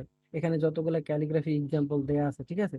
তো এই যে মার্কার পেন, তারপরে আমরা যখন ওই আপনার ডাবল পেন্সিল ইউজ করব, তারপরে আমরা যখন আইসক্রিমের কাঠি ইউজ করবো, এই দেখেন এই জিনিসটাও কিন্তু ক্যালিগ্রাফির অন্তর্ভুক্ত হবে। কারণ আমরা একটা কাঁটা চামচ দিয়েও আমরা কিন্তু 100 এবং আহ, আহ, মানে কি বলে 0 মানে দাগ দিতে পারি বা 1 দাগ দিতে পারি, ঠিক আছে? তো ওইটা কি জিনিসটা, কি ম্যাটেরিয়ালটা কি, এটা আসলে সাবজেক্ট না। কিন্তু সাবজেক্ট হচ্ছে ওই ম্যাটেরিয়ালের মধ্যে ক্যালিগ্রাফি করার মতো যে বৈশিষ্ট্য থাকে সেটা আছে কিনা, কথা বুঝছেন? সেটা কিন্তু আপনার ওই যে আপনারা দেখেন না, অনেক ভাইরা কি করে, এই যে জুলাই আন্দোলনের সময় অনেকে ক্যালিগ্রাফি করছে না। এরা করছে কি, ওই যে ব্রাশ আছে যেগুলা দিয়ে মানুষ আমরা রং করি, দেয়ালে রং করে, তো সেই ব্রাশ একটার সাথে একটা জয়েন করে 4-5টা ব্রাশ তো মানে একটা কাঠের মধ্যে লাগায় নিছে, যেটার আপনার হচ্ছে প্রশস্ততা হয়তো বা 2 হাতের মতো বা 1 হাত মানে প্রশস্ত। এই এই জিনিসটা দিয়েও তারা ক্যালিগ্রাফি করছে। এখন আমি যদি বলি যে ক্যালিগ্রাফি পেন হইতে হবে, তাহলে ওইটা তো পেন না, তাই না? তাইলে আপনারা যখন দেখবেন যে এই বৈশিষ্ট্য আছে যেটার মধ্যে, যে এটা দাগটা চিকন হয় কখনো, আবার কখনো মোটা হয়, তো সেই ক্ষেত্রে সেটা হবে ক্যালিগ্রাফি। তার মানে শৈলী থাকতে হবে, ওইরকম কলম ইউজ করতে হবে। আর একটা 3 নাম্বার, 1 2 3 পাইছেন তো, 2 পাইছেন। 3 নাম্বার হচ্ছে যে প্রত্যেকটা অক্ষরের মধ্যে সিমিলারিটি থাকতে হবে। যেমন একটা অক্ষর অনেক বেশি মোটা আর একটা অক্ষর অনেক বেশি চিকন, এরকম না। এখানে আমরা যদি দেখি যে এখানে আমরা যা যা লিখছি যে আমি হলাম প্রজাপতি, এখানে প্রত্যেকটা অক্ষরের যে ঢং, প্রত্যেকটা অক্ষরের যে গঠন, সেটা কিন্তু সেম, তাই না? তারপরে প্রত্যেকটা অক্ষরের যে থিকনেস, অর্থাৎ আকারগুলা সেম ভাবে মোটা হয়েছে। এটা কিন্তু একটা আকার অনেক বেশি মোটা, একটা আকার অনেক বেশি চিকন, এরকম না। তো এরকম আরো কিছু বৈশিষ্ট্য আছে, আপনারা বই পড়লে বুঝতে পারেন। এরকম অনেক বৈশিষ্ট্য আছে যেগুলো হইলে হইতেছে সেটা ক্যালিগ্রাফি হবে। ইভেন আমি যা বলছি এর মাধ্যমে আপনি যে কোনো ক্যালিগ্রাফি মানে আইডেন্টিফাই করতে পারবেন যে এটা ক্যালিগ্রাফি, ভুলে ফেলানোর কোনো ওয়ে নাই। এরপরে আমরা যাব হচ্ছে লেটারিং এ। আপনারা দেখছেন এগুলো কিছু আচ্ছা, বইটা উল্টা হয়ে আছে, একটু আমি ইয়ে করে নিই। বিষয়টা, বইটা আসলে দেখতে এরকম, যখন আপনি ভাঁজ খুলবেন মাঝখান থেকে, এই দুইটা ভাঁজ, এটা হইতেছে আমাদের এক পরিচিত ভাই, সে খুব ভালো ক্যালিগ্রাফি করে, তার নামটা আমার এখান দিয়ে আছে। এর পরে হইতেছে টাইপোগ্রাফি। তো আমরা যেটা বললাম যে একটা হইতেছে ক্যালিগ্রাফি, আর এখন বলবো হচ্ছে টাইপোগ্রাফি, তারপরে বলবো হচ্ছে লেটারিং। তো আপনারা ক্যালিগ্রাফি সম্পর্কে আইডিয়া পাইছেন কিনা, যে কি কারণে এটাকে ক্যালিগ্রাফি বলবো এবং কেন ক্যালিগ্রাফি হবে, আপনারা বুঝতে পারছেন সবাই? মাইকটা ওপেন করেন, করে হচ্ছে রেসপন্স করেন যদি বুঝে। জি ভাই পাইছি। না বুঝলেও জিজ্ঞেস করতে পারেন। এক হইতেছে যে বুঝছেন সেও বলতে পারেন, আর যদি যারা বুঝছেন তারা বলতে না চান, যে না বুঝছেন সে বললেন যে ভাই বুঝি নাই, আরেকবার বললেন। হ্যাঁ ভাই, দুইটা সুযোগই দিছে, যদি কেউ না বুঝে থাকেন বলতে পারেন যে বুঝি নাই। তাহলে আশা করি টাইপোগ্রাফি নিয়ে বলি। মূলত আহ, আমাদের মধ্যে আমাদের ভাইরা, আমার আমার মানে খারাপ লাগে তখন যারা আসলে এই নিয়ে কাজ করে, এগুলা নিয়ে কাজ করে, তারা হইতেছে টাইপোগ্রাফি আপলোড দিও বলে টাইপোগ্রাফি, হ্যাঁ ক্যালিগ্রাফি আপলোড দিয়ে টাইপোগ্রাফি, লেটারিং এ আপলোড দিয়েও টাইপোগ্রাফি বলে। কিন্তু আমাদের মধ্যে যেন এই ভুলটা না হয়, এই দিকটা চিন্তা করে আমি আপনাদেরকে ভালো করে বুঝাই দিচ্ছি। সহজে যদি বলি যে দা আর্ট, হ্যাঁ, the technique of arranging letter, অর্থাৎ আপনি টাইপফেস বা অক্ষরগুলাকে, হ্যাঁ, কিভাবে অ্যারেঞ্জ করতেছেন বা সাজাইতেছেন। এরপরে এই সাজানোটা হইতেছে আপনার টাইপোগ্রাফি। অলরেডি ফন্ট হিসেবে আছে, এক্সিস্ট করে ইয়াতে। আপনারা তো যে কোনো ফন্ট ইউজ করেন, তো সেই ফন্ট যেই ফন্টটা অলরেডি এক্সিস্ট করে সেই ফন্টকে আপনি ইউজ করে, ঠিক আছে, এই ফন্ট ইউজ করে আপনি সেটাকে কোনটা বড় করলেন, কোনটা ছোট করলেন, কোনটা কিছুটা গ্যাপ দিলেন, হ্যাঁ, তারপরে হইতেছে ওটার একটু কাটাছেঁড়া করলেন, হ্যাঁ, তারপরে হইতেছে আপনি ওইটার রং চেঞ্জ করতে পারেন, সাজানোর যে তারতম্য আছে সেটা চেঞ্জ করতে পারেন। তারপরে আপনি যে এই ফন্টটা ইউজ করতেছেন সেই ইউজের মধ্যে আপনি কিভাবে ইউজ করতেছেন, কোনটা বড় করে ইউজ করতেছেন, কোনটা ছোট করে দিই। এরপর সবচেয়ে সহজে যদি বলি, আহ, এটাকে কিভাবে সাজাইতেছেন, মোট কথা সাজানোটা হইতেছে কত ভাবে হইতে পারে। সেই সাজানোটা হইতে পারে আপনার এই যে আমরা যেখানে বলছি যে অ্যারেঞ্জিং 1 টাইপোগ্রাফি, 2 হ্যাঁ, 3 তারপরে হইতেছে আপনার কাস্টমাইজ টাইপোগ্রাফি, এরকম টাইপোগ্রাফির ভিতরে অর্ডার টাইপোগ্রাফি, তারপরে এরকম হইতেছে আকৃতিগত টাইপোগ্রাফি, বিভিন্ন কিছু আছে। তো আমরা এখানে যদি দেখি, এখানে আপনি লেখাটা দেখেন যে পথ নেই হারিয়ে যাবার। আমি হয়তো আমার সাথে আরো যারা টুকটাক আমি টুকটাক ক্লাস হয়েছিল ওগুলাতে যারা হয়তো অ্যাড হয়েছেন তারা এই বিষয়গুলো আগে থেকে ক্লিয়ার। এখন হয়তো যারা নতুন তাদের জন্য বিষয়টা, এখন দেখেন এখানে যে পথ নেই হারিয়ে যাবার, এই কথাটার মধ্যে পথ শব্দটা অনেক ছোট, তারপরে নেই শব্দটা আরেকটু বড়, হারিয়ে যাবার, হারিয়ে তারপর যাবার, এইগুলো আরেকটু ছোট বড়। এখানে আবার কি করা হয়েছে, কিছু কিছু অক্ষরকে কাস্টমাইজ করা হয়েছে, যেমন আকারটাকে একটু লম্বা করে দেওয়া হয়েছে, হ্যাঁ। তারপরে সাজানোর বিষয়টা কিভাবে, যেমন পথটা উপরে দিছি, নেইটা ডানে দিছি, বামে অলরেডি এক্সিস্ট করতেছে এরকম ফন্ট, অলরেডি আছে এরকম টাইপফেস, হ্যাঁ, যেটা আপনি ইউজ করে সাজায় গুছায়া সেটা রং মানে কালার করে, তারপরে সেটার মধ্যে একটু চেঞ্জ করে, হ্যাঁ, এই যে সাজানো গোছানো বা আপনি যা করতেছেন এইটা হইতেছে টাইপোগ্রাফি, বুঝছেন? আমার মনে হয় টাইপোগ্রাফি সম্পর্কে আপনাদের আর প্রশ্ন থাকার কথা না। এখন এই যে আমি যেটা করছি পথ নেই হারিয়ে যাবার, এইটা তো অলরেডি একটা ফন্ট আছেই। তো আমি নিজে টাইপোগ্রাফি করতে গিয়া আমি কেন ফন্ট নিয়ে গেলাম, আমি তো বানায় টানায় করতে পারতাম না, বানাইতে হবে। এটা ম্যান্ডেটরি না, ম্যান্ডেটরি হচ্ছে আপনি আসলে ওটাকে কতটা সুন্দরভাবে প্রেজেন্ট করতে পারেন এটা। তো এরপরে এইখানে দেখেন যে কাস্টমাইজ টাইপোগ্রাফি বলতে এটা কিন্তু অখণ্ড ফন্ট, অখণ্ড বাংলা নামে যে আপনার একটা ফন্ট নেই সেই ফন্ট, এটাতে কি করা হয়েছে, কিছু অক্ষর লম্বা করে দেয়া হয়েছে, কিছু অক্ষর কাট করা হয়েছে কোথা থেকে, হ্যাঁ, একটু রসৌকারটাকে সরায় অন্য জায়গায় বসানো হয়েছে, তারপর চন্দ্রবিন্দুটাকে সরায়, এই যে এটা এটা যেহেতু টোটালি কাস্টমাইজ করছে এইটার আহ এটার সাথে একটু, এটা কিন্তু আপনি অন্যভাবে করতে পারবেন না, ইলাস্ট্রেটর লাগবে বা কি কোনো একটা অ্যাপস লাগবে যেটা করতে গেলে এটাকে ছুটাইতে হবে, কাটতে হবে, এরকম বিষয় আছে, তখন এটা হইতেছে আপনার কাস্টমাইজ লেটারিং। তো এরকম লেটার টাইপোগ্রাফি, ঠিক আছে। তো এই যে আমরা এখানে অর্ডার টাইপোগ্রাফি বলতে আমরা থাকে না যে অনেকগুলো ওয়ার্ডকে কিভাবে একটা ফ্রেমের মধ্যে আবদ্ধ করা, ঠিক আছে। এটা মনে করেন আপনি একটা হাতির হাতির ছবি আছে, বা ধরেন একটা বানরের ছবি আছে, ধরেন আপনি একটা কি লিখবেন, বা একটা ম্যাপ আছে বাংলাদেশ, যেমন আপনি এখানে দেখতেছেন বাংলাদেশের ম্যাপ, আমি বাংলাদেশের ম্যাপের মধ্যে সব লেখাগুলা ঢুকাইছি, ঠিক আছে। তো সেইটা এটা হইতেছে আপনার অর্ডার, ওই অর্ড দিয়ে আপনি হইতেছে কোনো একটা শেপ ক্রিয়েট করা, ঠিক আছে, বা অর্ড গুলাকে কোনো শেপে সাজানো, সেটা হচ্ছে অর্ডার টাইপোগ্রাফি। আর এটা হইতেছে ওই ওয়ার্ড দিয়ে যদি কোনো আকৃতি তৈরি করেন, ঠিক আছে, ওইটা হইতেছে আপনার আকৃতিগত টাইপোগ্রাফি। কিন্তু এইখানে হইতেছে জাস্ট ওই শব্দগুলো ইউজ করা হয়েছে, কিন্তু নামে একটু চেঞ্জ হয়েছে। তো মূল টাইপোগ্রাফি যদি আমরা বলি, তো সেটা হইতেছে অক্ষরকে সাজানোর কৌশল, অক্ষরকে কত সুন্দর করে আপনি সাজাইতে পারেন সহজ, মানে আমি হয়তো অনেক বেশি এক্সপ্লেন করতে গেছি, কিন্তু আপনারা যদি এক কথা মানে বুঝতে চান, সহজ কথায় অক্ষরকে সাজানোটাই হইতেছে টাইপোগ্রাফি, কথা বুঝছেন? আগে ছিল ক্যালিগ্রাফি, ক্যালিগ্রাফি একটা লেখা, আর টাইপোগ্রাফিটা হইতেছে সাজানো। আমার কথা মনে হয় আপনারা বুঝতে পারছেন, আমি আসলে সহজ করতে চাইতেছি বিষয়টা, এই জন্য আপনাদের প্রশ্ন থাকলে জিজ্ঞেস করতে পারেন এই বিষয়ে। আর যদি মনে করেন অনেক বেশি, এই কারো যদি কোনো কোশ্চেন থাকে, মানে যদি বুঝতে না পারেন, তাহলে হচ্ছে কোশ্চেনটা চ্যাটে লিখতে পারেন, চ্যাট থেকে হচ্ছে ভাই হয়তো অ্যান্সারটা করার ট্রাই করতে পারবে, ঠিক আছে। তো আপনারা চাইলে হচ্ছে কোনো চাইলে করতে পারেন। ওই যে এখন আমি এখানে যদি বুঝতে পারছেন? দেখাই যে আপনার এখানে বিষয় ছিল একদিন সব ঠিক হবে, আর টাইপোগ্রাফিটা করবেন কিভাবে। তো প্রথমে আপনি হইতেছে একটা লাইন লিখবেন, বা যেই লাইনটা আপনার আছে সেটা আপনি দেখবেন।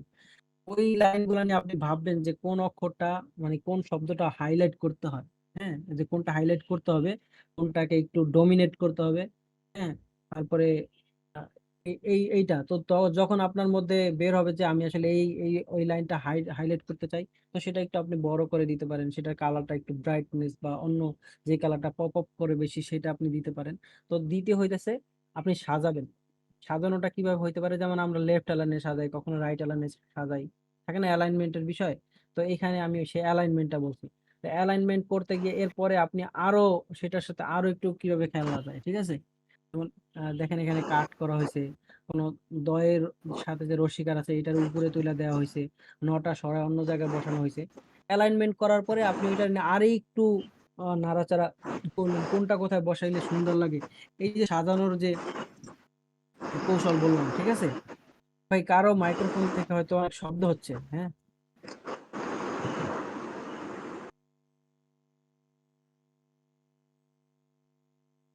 তো এইটা হইতেছে টাইপোগ্রাফি করার কৌশল, মানে তুমি কিভাবে করবেন। প্রথমে হইতেছে একটা লাইন নেবেন, সেই লাইনটা নিয়ে ভাববেন আসলে কোনটাকে আপনি কি করবেন। করার পরে সেটা অ্যালাইনমেন্ট গুলো ঠিক করবেন প্রথমে, এটা ন্যাচারাল অ্যালাইনমেন্ট যেভাবে হয়। এরপরে আপনি আপনার মানে মন থেকে ভাবা শুরু করবেন যে এটা আমি আসলে আর কি কি করতে পারি, ঠিক আছে। তো টাইপোগ্রাফি হয়ে যাবে ইনশাল্লাহ, আশা করি। করতে থাকেন। আরেকটা বিষয় হচ্ছে যে কাজ করতে হবে, প্রচুর পরিমাণ কাজ করতে হবে, মানে কাজ না করলে শেখা যাবে না, ঠিক আছে। এরপরে আমরা যদি আসি লেটারিং, আমি আসলে এটা অফ করে বলতে চাইতেছি না, নয়তো আপনারা হয়তো এটা দেখে আপনাদের লেখার দিকে ফোকাস চলে যায়, যার ফলে আপনারা কি করেন, আমার কথা ফোকাস থাকে না। তো লেটারিং যদি বলি, লেটারিং হইতেছে অক্ষর আকার কৌশল। একটা অক্ষর আপনারা খেয়াল করে শুনুন, হ্যাঁ, যে প্রথম বিষয়টা ছিল ক্যালিগ্রাফি, ওইটাও কিন্তু একটা অক্ষর তৈরি করা, কিন্তু লেটারিং হইতেছে অক্ষর তৈরি করা বা অক্ষর কনস্ট্রাকশন করা, ঠিক আছে। এটা হইতেছে লেটারিং। মূলত কোনো কিছুই এক্সিস্ট করে না, কোথাও কিছু নাই, এই জায়গা থেকে আপনি একটা অক্ষরকে বিল্ড করতেছেন, হ্যাঁ, এটা হইতেছে লেটারিং। তো সেই ক্ষেত্রে আপনার আপনি প্রশ্ন করতে পারেন তাহলে ক্যালিগ্রাফি তো ওটা লেটারিং, যে ক্যালিগ্রাফি, আমি তো একটা ক্যালিগ্রাফি পেন দিয়ে তো একটা অক্ষর তৈরি করলাম। তো এই বিষয়টা এরকম না, বিষয়টা হইতেছে আপনি একটা অক্ষর আঁকতেছেন, হ্যাঁ, সেটা হইতে পারে ক বা স্বরে অ, হ্রস্ব ই, যে কোনো একটা অক্ষর আপনি হচ্ছে আঁকতেছেন। তো সেইখানে আপনার ড্রয়িং করার বিষয় আসতেছে, নিজের মতো করে শেপ ক্রিয়েট করার বিষয় আসতেছে। তখন দেখা যাচ্ছে আপনি যদি দুইটা অক্ষর লিখেন, একটা স্বরে অ লিখলেন, একটা হইতেছে হ্রস্ব ই লিখলেন, তো কি হবে, স্বরে অটা দেখা গেছে একটু বেশি মোটা হয়ে গেল, হ্রস্বইটা একটু চিকন হয়ে গেল, এটা একদম হ্যান্ডমেড হয়ে গেল না, একদম হ্যান্ড লেটারিং যেটা আমরা বলি। তো তখন ওটার মধ্যে দেখা গেছে যে সেম শেপের মধ্যে সিমিলারিটি থাকবে না, বা একটু ভাঙা ভাঙা থাকবে, হ্যাঁ, ওর অনেক বিষয় থাকবে। তখন সেটা হবে লেটারিং, যেটা হইতেছে আপনি নিজে তৈরি করতেছেন, নিজে কনস্ট্রাক্ট করতেছেন, নিজে আঁকতেছেন। মোট কথা, যেইটা আপনি আঁকতেছেন এটা হইতেছে লেটারিং। তো লেটারিং করতে গেলে আপনার সহজ কথা হইতেছে আঁকাআঁকি জানতে হবে, তখন আপনি লেটারিং করতে পারবেন। আর সেটার জন্য আপনার অনেকগুলো ধাপ আছে, সেটা আমি বলবো পরে। তো এখানে দেখেন, এখানে আমরা যে বাংলাদেশ লেখাটার দিকে একটু তাকান, এই যে এখানে বাংলাদেশ লেখা, এটা কিন্তু বটা একরকম, লটা একরকম। যদিও অক্ষরের যে গঠন আছে, গঠন বলতে যে একটু এটা দেখতে প্লেফুল লাগতেছে, কিডস টাইপের লাগতেছে, সেই গঠনটা ঠিক আছে, কিন্তু আহ, মনে হয় যে কোথাও ভাঙা, কোথাও একটু বাঁকা তারা হয়েছে। এই বিষয়গুলো লেটারিং এর ক্ষেত্রে হয়, ঠিক আছে, এটা লেটারিং এর বৈশিষ্ট্য। তো সহজ ভাষায় যদি আমি বলি লেটারিং কি, সেটা হচ্ছে অক্ষর আঁকা, ঠিক আছে, বা অক্ষর তৈরি করা, এটা হইতেছে লেটারিং। সেটা শুধু অক্ষর না, সেটা ওয়ার্ডও হইতে পারে, হ্যাঁ, সেটা অনেকগুলা শব্দও হইতে পারে। তো এখানে আমরা যদি দেখাই, অনেক লেটারিং এর মধ্যে মানে অনেকগুলো ধরন থাকে, যেমন ফ্লোরাল লেটারিং, হ্যাঁ, তারপরে আপনার হচ্ছে 3D লেটারিং, যে আপনারা এখানে দেখতেছেন যে আহ, অক্ষরগুলোকে বা লেটারিং কে কিভাবে 3D তে কনভার্ট করা যায়, ঠিক আছে, এটা হইতেছে 3D লেটারিং। এরপর আপনার হচ্ছে ক্রাফট, আমরা থাকে না কাগজ দিয়ে একটা প্লেন বানাইতেছি, কাগজ দিয়ে একটা অক্ষর বানাইতেছি, বা যে কোনো একটা এলিমেন্ট দিয়ে অক্ষর বানাইতেছি, সেটা হচ্ছে ক্রাফট লেটারিং এর মধ্যে পড়বে, ঠিক আছে। যেমন আমরা এখানে আপনারা কিছু পিকচার দেখতে পাইতেছেন। তো আমি হয়তো আপনাদেরকে বুঝাইতে সক্ষম হয়েছি টাইপোগ্রাফি কি জিনিস, তারপরে ক্যালিগ্রাফি কি জিনিস, তারপরে লেটারিং কি জিনিস। এই সবগুলা বিষয় হয়তো আপনারা মোটামুটি একটা ধারণা পাইছেন। আশা করি আপনাদের আসলে এখন আর কনফিউশন হওয়ার কিছু নাই। আপনাদের মধ্যে এখনো যদি প্রশ্ন থাকে, হ্যাঁ, তো আপনারা জিজ্ঞেস করতে পারেন। আচ্ছা, এক ভাই জিজ্ঞেস করছে ওয়ার্ড আর্ট কিভাবে করা হয়। আচ্ছা, আমি এই প্রশ্নের অ্যান্সারটা দিই, আর আপনাদের যদি প্রশ্ন থাকে এই টাইপের, লেটারিং, ক্যালিগ্রাফি এবং টাইপোগ্রাফি এটা কি, কেন, কিভাবে, এইগুলা সম্পর্কে কোনো প্রশ্ন থাকে তাহলে জিজ্ঞেস করতে পারেন। আচ্ছা, ওয়ার্ড আর্ট কিভাবে করতে হয়। ওয়ার্ড আর্ট হইতেছে, ওয়ার্ড আর্টের মধ্যে দুইটা ধরনের, একটা হইতেছে শুধুমাত্র ওয়ার্ডকে সাজাবেন, আর একটা হইতেছে কোনো একটা শেপের মধ্যে ওয়ার্ডকে সাজাবেন, ঠিক আছে। তো ওয়ার্ড আর্ট করার জন্য শুধু এই ওয়ার্ড আর্ট শব্দটা লেখা যদি আপনি গুগলে সার্চ করেন, তাহলে আপনি দেখবেন যে এইগুলা করার জন্য কিছু ওয়েবসাইট আছে।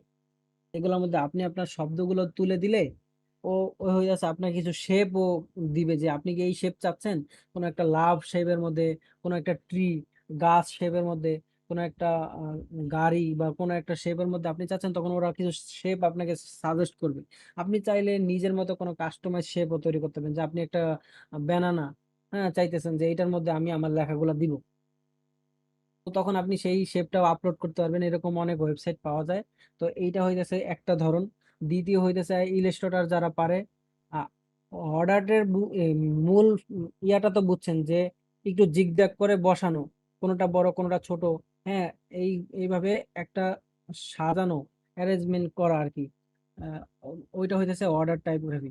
তো কোনো শেপের মধ্যে বা কোনো শেপ ছাড়া, এখন এইগুলা করার জন্য এক তো হইতেছে ওয়েবসাইট পাওয়া যায়, দ্বিতীয় আপনি ইলাস্ট্রেটর যদি পারেন, ইলাস্ট্রেটর ব্যবহার করে ওইভাবে আপনি নিজের ব্রেইন খাটায় করতে পারবেন। তৃতীয়, এখন তো চ্যাট জিপিটি আছে, এখন বিভিন্ন এআই টুল আসছে। আপনি শুধু অর্ডার শব্দটা লিখে দিয়ে বলবেন যে আমার এই শব্দগুলো দিয়ে তুমি একটা অর্ডার টাইপোগ্রাফি করে দাও, ঠিক আছে। সেটা আমি একটা এরকম শেপের মধ্যে চাচ্ছি, বা আমি কোনো শেপ চাচ্ছি না, সেটা বললেও কিন্তু আপনি এআই টুল দিয়ে করতে পারবেন, ঠিক আছে। ভাই, আপনার প্রশ্নের উত্তর কি পাইছেন? আর যদি না পান তাহলে আবার জিজ্ঞেস করেন, সমস্যা নেই।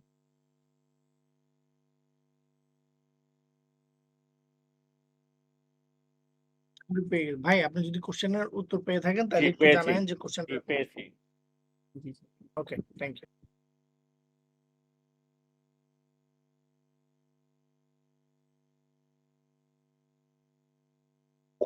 আচ্ছা, নাজমুল ভাই। খালিদ ভাই মনে হয় হ্যাঁ। জি কমপ্লিট জি। করে ফেলছেন মনে হয় না? হ্যাঁ হ্যাঁ, জি জি। আচ্ছা ভাই, এখন হচ্ছে যে মজার ব্যাপারটা সেটা হচ্ছে ধরেন আমাদের এটা সবারই একটা কমন কোশ্চেন, সেটা হচ্ছে যে ভাই সিনিয়রদের কাছ থেকে এই জিনিসটা জানতে চায়। এই যে ব্যাপারটা জানতে চাই সেটা হচ্ছে যে আপনি যে প্রথম আপনার যেটাকে আপনার প্যাশন হিসেবে নিছেন, যেটা পরবর্তীতে আপনার প্রফেশন হয়ে গেছে, এই এই প্রসেসে আপনি আসলে কিভাবে আসলে আপনার প্রথম ক্লায়েন্টটা অনবোর্ড করছেন, বা হচ্ছে আপনার কিভাবে প্রথম ক্লায়েন্টটা আসছে, এটা যদি একটু বাকিদেরকে শোনান তারাও হচ্ছে হয়তো তাদের প্রসেস ওভাবে করতে পারে।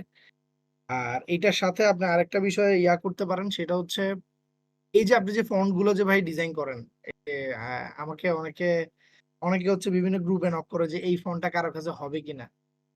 তো যেগুলো পেইড ফন্ট, তো এই যে এটাকে কাইন্ড অফ পাইরেসি বলা যায়। হুম। পাইরেসিটা আসলে একটা আর্টিস্টকে কতটুকু কষ্ট দেয়, আপনি তো একজন আর্টিস্ট, আসলে এই সেকশনে এটা আচ্ছা একটু ভাই, শেয়ার করেন। দুইটা প্রশ্ন বাকিটা দুই একটু দুই দুনিয়ার হয়ে যাইতেছে, তো আমি আসলে প্রথমটার উত্তর দিয়ে আপনি আবার এই নেক্সট প্রশ্নটা আবার একবার করেন, যদি আমি ভুলে যাই। ঠিক আছে।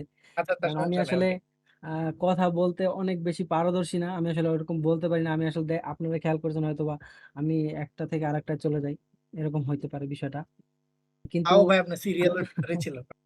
তারপরে আমার আমার যে বই আছে, কেউ যদি বই ওটা একদম কনসিস্টেন্সি ফলো করা হয়েছে, ইভেন সুন্দর শব্দ চয়ন করা হয়েছে ইনশাল্লাহ। যাই হোক, যেটা বলতে চাইছিলাম যে ক্লায়েন্ট, এই এই লাইনে প্রথম আমি ক্লায়েন্ট পাইছিলাম হইতেছে টি শার্ট ডিজাইনার। এই আপনার আমি হইতেছে একটা জব করতাম, তো ওইখানে টি শার্ট ডিজাইন নিয়ে কাজ করতাম, তো ওইগুলো ছিল ইংরেজি টি শার্ট ডিজাইন। তো আহ, এরকম এক ভাই ছিল যে ওই এই এই কাজের সাথে জড়িত ছিল। তো সে বলতেছে কি তুমি কি আমাকে একটা বাংলা টি শার্ট ডিজাইন করে দাও। বাংলা টি শার্ট ডিজাইন বলতেছে টেক্সটটা শুধুমাত্র বাংলা থাকবে। আমি ওকে সমস্যা নাই, আপনি টেক্সটটা দিয়েন, ঠিক আছে। তো তখন আমি হইতেছে একদম ইংরেজি ফন্টে, ইংরেজি যে টি শার্ট গুলা করে না, দেখা গেছে যে একদম পুরা আপনার অল ওভার প্রিন্ট যেটা আমরা বলি, পুরো টি শার্টের মধ্যে ইংরেজি টাইপোগ্রাফির মতো কিছু একটা থাকে। তো সে সেটা চাইতেছিল যে বাংলায় হবে, ঠিক আছে।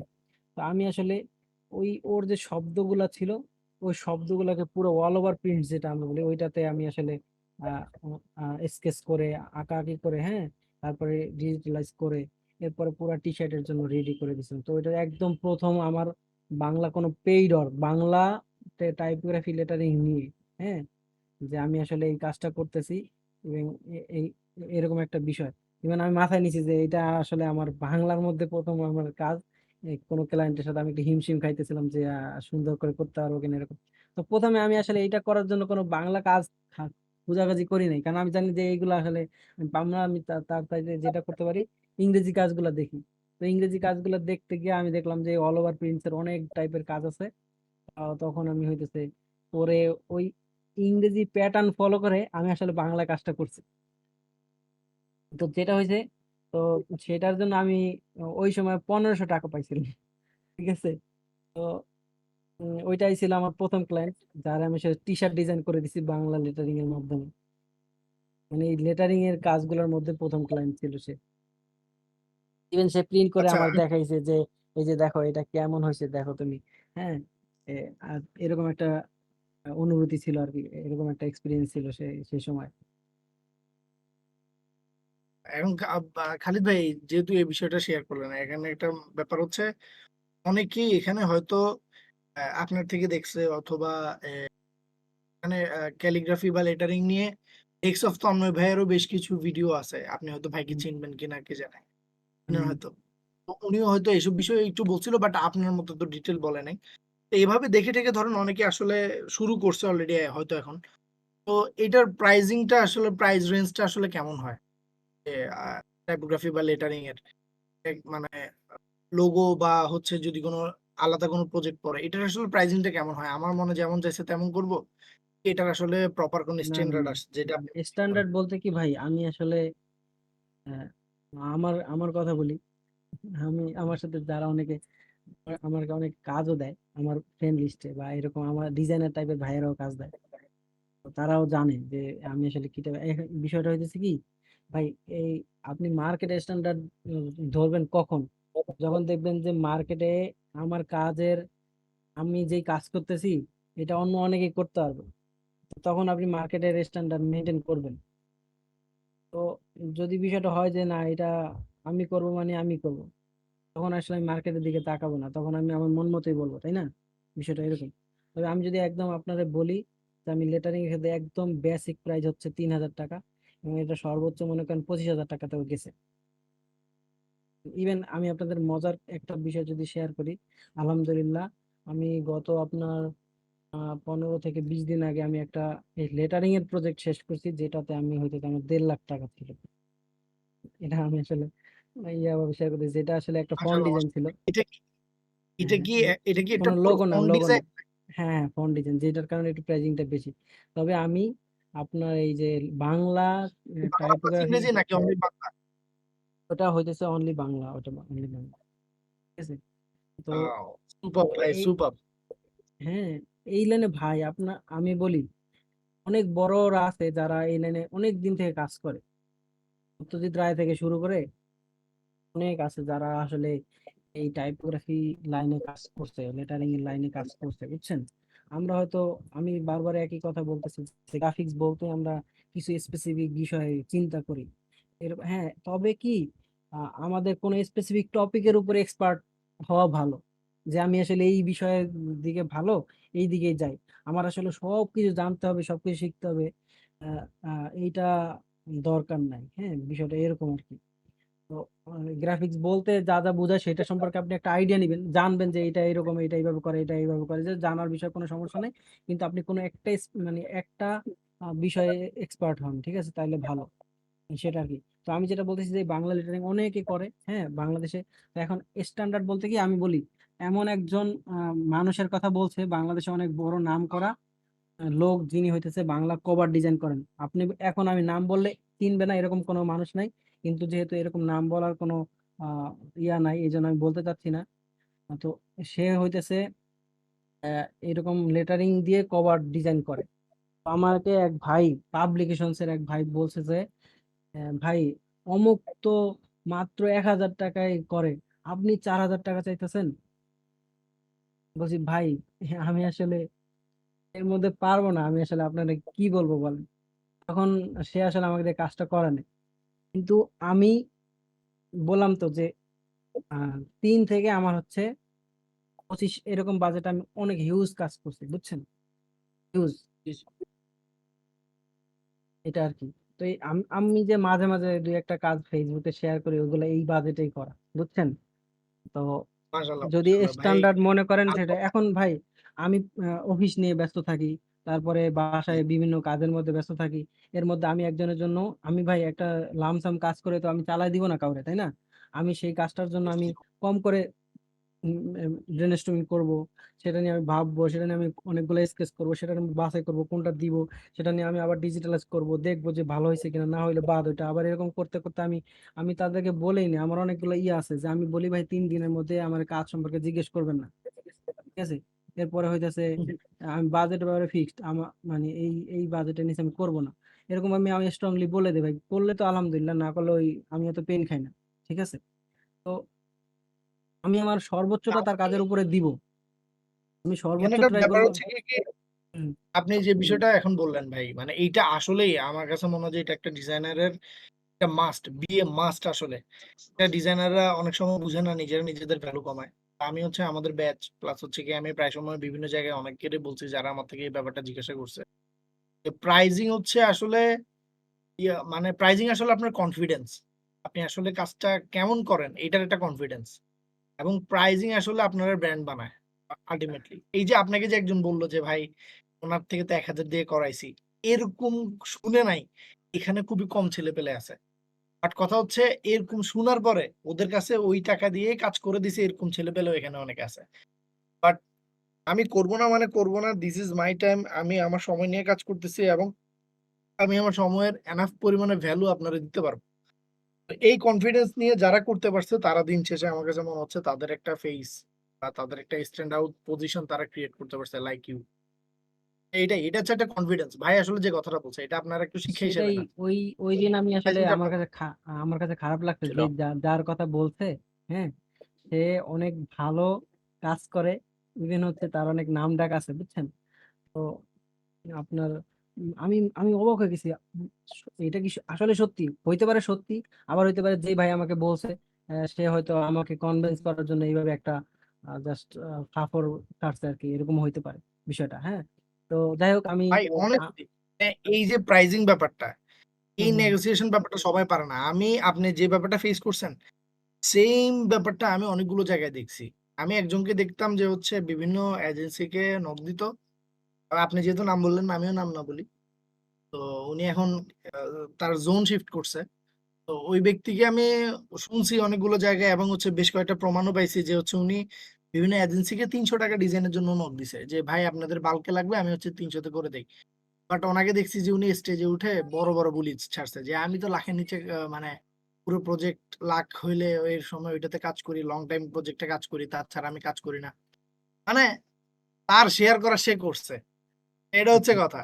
বাট আমরা আসলে কে কি সেটা আমরা নিজেরাই জানি আর কি। যাই হোক, আমার এটা একটা প্রশ্ন ছিল হ্যাঁ জি ভাই। যে আপনার একটা কোর্স ছিল, সেটা কি এখনো কন্টিনিউ হচ্ছে কিনা বা করার কোনো প্ল্যান আছে কিনা? ওইটা আমরা যখন ওই কোর্সটা যখন করাইছি, তখন আমরা আমাদের ডিসক্রিপশনে এটাই লিখে দিয়েছিলাম যে এটা হইতে পারে লাইফের লাস্ট কোর্স, করলে আলহামদুলিল্লাহ, ঠিক আছে, এরকম। তো আমি ভাই ওই হাসান ভাই নামে এক ভাই ছিল, খুবই ভালো, তো আমাকে অনেক রিকোয়েস্ট করছে। আপনার ইউআই, কি ইউআই ল্যাব নাকি একটা, ওইটা থেকে আমার কোর্স করার জন্য রিকোয়েস্ট করছে, কিন্তু আমি করাইনি। ওদের একটা রেকর্ডেড কোর্স করানোর কথা ছিল, আমি করাইনি। কিন্তু হাসান ভাই বলার পরে আমি আসলে মানে ইয়ে করতে পারিনি। কিন্তু তারা আসলে অনেক বেশি অ্যানাউন্সমেন্ট করতে পারেনি, করে নাই, কিভাবে কি এরকম একটা হয়ে গেছে। কিন্তু আমি যতটুকু আমার প্রোফাইলে শেয়ার করে আপনাদেরকে বলছি যে এটাই হইতে পারে লাস্ট, বা হয়তো কখনো যদি ওরকম সুযোগ হয় আমি করাবো, ঠিক আছে। কিন্তু অনেক ব্যস্ততা, অনেক ঝামেলার মধ্যে দিয়ে এটা বের করতে হয়, কারণ একটা কোর্স করানোর জন্য পারফেক্ট টাইমে যে আমি 10টায় বলবো মানে 10টায় বলবো, এরকম আমার যদি 20টা ক্লাস থাকে তাহলে 20 দিন, হ্যাঁ, আমার এই টাইমে সেম টাইম আমার এখানে হাজির থাকতে হবে। এখন আমি অন্য একটা কাজে ব্যস্ত থাকতে পারি, ধুম করে তো আমি আসতে পারতেছি না, তো এইটা করা যাবে না। তখন আমার একদম আহ ওইরকম একটা ভদ্র ছেলের মতো ভদ্র হয়ে যাইতে হবে, হইতাছে। তো আমি তো ওইরকম ভদ্র সবসময় হইতে পারতেছি না, বুঝছেন। যখন আবার ওইরকম 15-20 দিনের জন্য ভদ্র হইতে পারবো তখন আবার এরকম একটা কোর্স করাবো, বুঝছেন।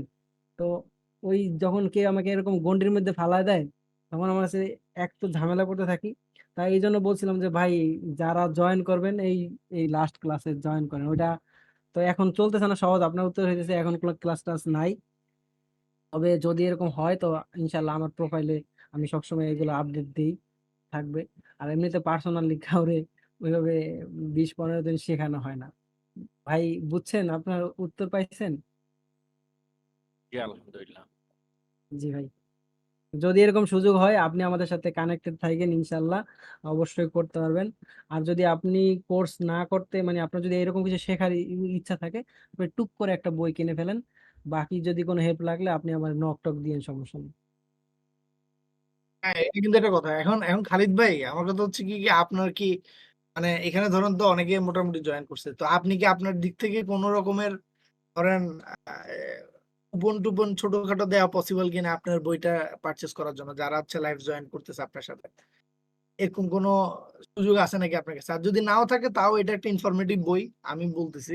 আচ্ছা, এমনিতে ভাই কজ 15% ডিসকাউন্ট আছে, ঠিক আছে। এখন মানে ওয়াফি আমি কিন্তু লেভে এরকম, হ্যাঁ হ্যাঁ, জি জি। ওয়াফি লেভে নাকি ভাই, মানে ওয়াফি লেভে আপনার বইটা দেখছিলাম। হ্যাঁ, অফি লাইফে আছে, তারপরে পিবিএস এ আছে, তারপরে আপনার হইতেছে রকমারিতেও আছে, কিন্তু রকমারি ওদের ওদের কাছে বই নেই, ওদেরকে আমি অনেকদিন বই দিচ্ছি না, বুঝছেন। এটা আর কি। তো যেহেতু আপনার আচ্ছা, ইন্টারনাল তাহলে বিষয়। হচ্ছে অলরেডি ভাই তো বলছে যে 15% ডিসকাউন্ট চলতেছে কোনো না কোনো জায়গায়। ভাই যেখানে চলতেছে, ইফ আপনার কাছে লিঙ্ক থাকে আপনি আমাদের এখানে কমেন্টে দিয়ে দিতে পারেন। আমরা হচ্ছে আপনি আমাকেও দিয়ে রাখতে পারেন, আমি হচ্ছে আমাদের পোস্ট করে আমি হচ্ছে এটা দিয়ে দিতে পারলাম আর কি, যাতে হচ্ছে সবার সংগ্রহে আপনার বইটা থাকুক। কারণ হচ্ছে খালিদ ভাইয়ের সাথে লম্বা সময় ধরে ভাইয়ের বইটা নিয়ে কথাবার্তা হয়েছিল। ভাইয়ের আবার হচ্ছে ভাইয়ের বইটা আমি এক জায়গা থেকে কালেক্ট করছি। সবচেয়ে মজার ব্যাপার হচ্ছে ভাইয়ের বইটা এত পরিমাণ ডিটেল। আর যারা আসলে মানে ধরেন ডিজাইনার হিসেবে আমি বেশ কয়েকজনকে বলতাম যে বেশ কিছু বই তাদের ডেস্কে রাখতে, এর ভিতরে একটা বই এখন খালিদ ভাইয়ের বইটা হয়ে গেছে। এবং এইটা কোনো প্রমোশনাল ইয়াটিয়া না, বাট মজার ব্যাপার হচ্ছে কি কি আসলে ভাইয়ের বইটা কাজের, কজ উনি আসলে লম্বা সময় ধরে বইটা লিখছে এবং ওনার এক্সপেরিয়েন্সটা পুরোপুরি নিংড়ানো এক্সপেরিয়েন্স দিছে এখানে। মানে যেটা উনি সহজভাবে বুঝছে ওইটাই উনি ওখানে শেয়ার করছে। আই উড সাজেস্ট, যদি অ্যাজ এ ডিজাইনার যে আমার টেবিলের পাশে থাকুক, এই যে হৃদয় ভাইয়ের কাছে তো আছেই বললো, তো ভাই আপনি চাইলে একটা ছোটখাটো রিভিউ এখানে লিখে দিতে পারেন যাতে বাকিদের কারণেও বইটা কেনাটা সুবিধা হয় আর কি। এটাই। আর ভাই আপনি হচ্ছে আমাদেরকে লিঙ্কটা একটু শেয়ার করেন যাতে আমরা সহজে পেয়ে যেতে পারি আর কি। আমি তো 2টা লিঙ্ক দিয়ে দিছি অলরেডি। হ্যাঁ, এটা অফি লাইফের লিঙ্ক আছে, পিবিএস এর লিঙ্ক আছে। পিবিএস এ হয়তো আপনারা তাড়াতাড়ি পাবেন। আর আচ্ছা, ওকে। আপনারা অর্ডার তো এর করার, হ্যাঁ এরপরে হচ্ছে যে ব্যাপারটা জানতে চাইছিলাম যে এই যে মাঝে মাঝে দেখা যাচ্ছে কি কি এই অনেকগুলো ফন্ট হচ্ছে পাইরেসি করে ইউজ করে। তো বাইরে অনেকগুলো ফন্ট দেখা যাইতেছে আমরা ইউজ করার সময় ওখানে ডেমো ফন্ট চলে আসে, যে ধরেন আহ, ওই ফন্টটাকে যদি আমি কমার্শিয়ালি ইউজ করি তখন হচ্ছে আমার ডিজাইনে কোনো রকমের একটা কপিরাইট ইস্যু চলে আসে। বা আমি চাইলে ফটোশপেই এটা একটা সেটিংস মতো থাকে যে আমি চাইলে এটাকে ডাইরেক্টলি ইউজ করতে পারি না, মাঝে মাঝে আমার ফাইল সেভ করতে অসুবিধা হয়। মানে ওরা হচ্ছে ওই সিস্টেমটাকে ওভাবে বানায় রাখছে যে আমি যদি পেইড না কিনি তাহলে আসলে এরকম বাংলাদেশে যে এটা করতে পারতেছে না। এই যে করতেছেন ভাই, কি মনে হয় আপনার কাছে, কি মনে হয় যে এটা আসলে অনেকে যে মনে করে যে না আমার এক ছোট ভাইকে আমি দিয়ে দিলাম একটা ফন্টই তো কি হয়েছে, তো এই যে পাইরেসি ব্যাপারটা এটাকে আসলে আপনি কিভাবে দেখতেছেন? তো ভাই, প্রথম বিষয় হচ্ছে আমি শখের থেকে করি, ঠিক আছে।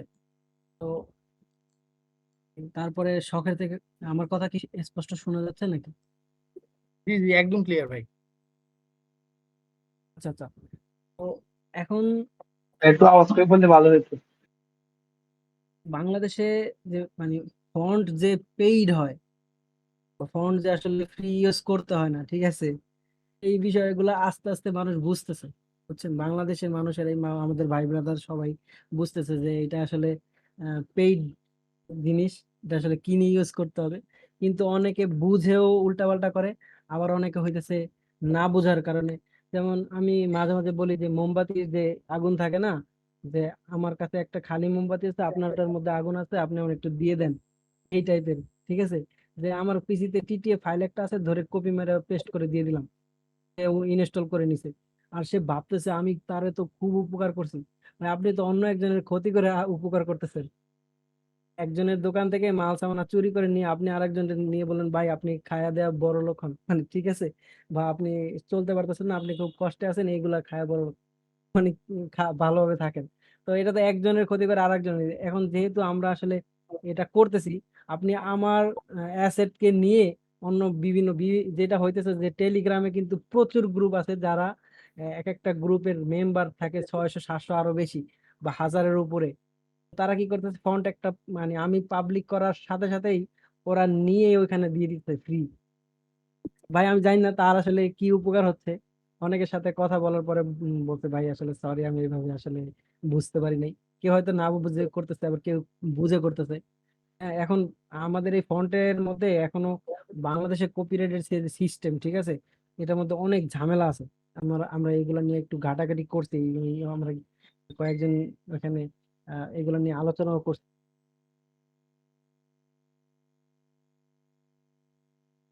তাহলে তো আর ভাই রেহাই নেই। মানে মানে এটা আসলে আমাদের ইথিক্যাল, মানে ইথিক্স এর উপরে ছেড়ে দেওয়াটা ভালো। বেশ কিছুদিন আগে আমিও আসলে মানে আমাদের আমাদের হয়তো আমাদের একটা অলমোস্ট এটা হয়তো আপনি জানেন, মাস্টার ইন ক্রিয়েটিভ ডিজাইন। তো আমাদের হচ্ছে এই ব্যাপারটা নিয়ে আমরা আসলে অনেক বেশি ইয়াতে থাকি। আমাদের এখানে স্টুডেন্টদেরকে অনেক ফ্যাসিলিটি দেওয়ার পরেও দেখা যাচ্ছে বেশ কিছু পার্সন থাকে আমাদের এখানে, তারা হচ্ছে আমাদের ব্যাপারটা পাইরেসি করার ট্রাই করে, এদিক সেদিকে ওরে দেয় তারা দেয়। তো এখন ব্যাপার হচ্ছে কি, কষ্টটা আসলে মাঝে মধ্যে চলে আসে ভাই, যেহেতু আপনি আসলে একটা অ্যাসেট বানাইতেছেন আপনার জন্য। তো মানুষের যদি লয়ালিটি বা হচ্ছে ওর মধ্যে যদি ওই বোধটা কাজ না করে, এটা আসলে দুনিয়াতে কোনো কিছু দিয়ে আপনি মানে বিল্ড করতে পারবেন না। দিন শেষে কষ্ট পাইতে হবে আর মন থেকে ছেড়ে দিতে হবে যে আল্লাহ ওরে হেদায়েত দারাজ করুক, আমিন। এটাই। আচ্ছা ভাই, এখন কথা হইতেছে যে এই এআই আসছে, এআই আসছে, এখন হচ্ছে এআই ধরেন, খালিদ ভাই আমার কথা শোনা যাচ্ছে? হ্যালো খালিদ ভাই, আমার শোনা কথা কি যাচ্ছে, শোনা যাচ্ছে? শোনা যাচ্ছে। আচ্ছা, খালিদ ভাই কি আছেন? ভাই মেবি ডিসকানেক্ট হয়ে গেছে কোনো কারণে।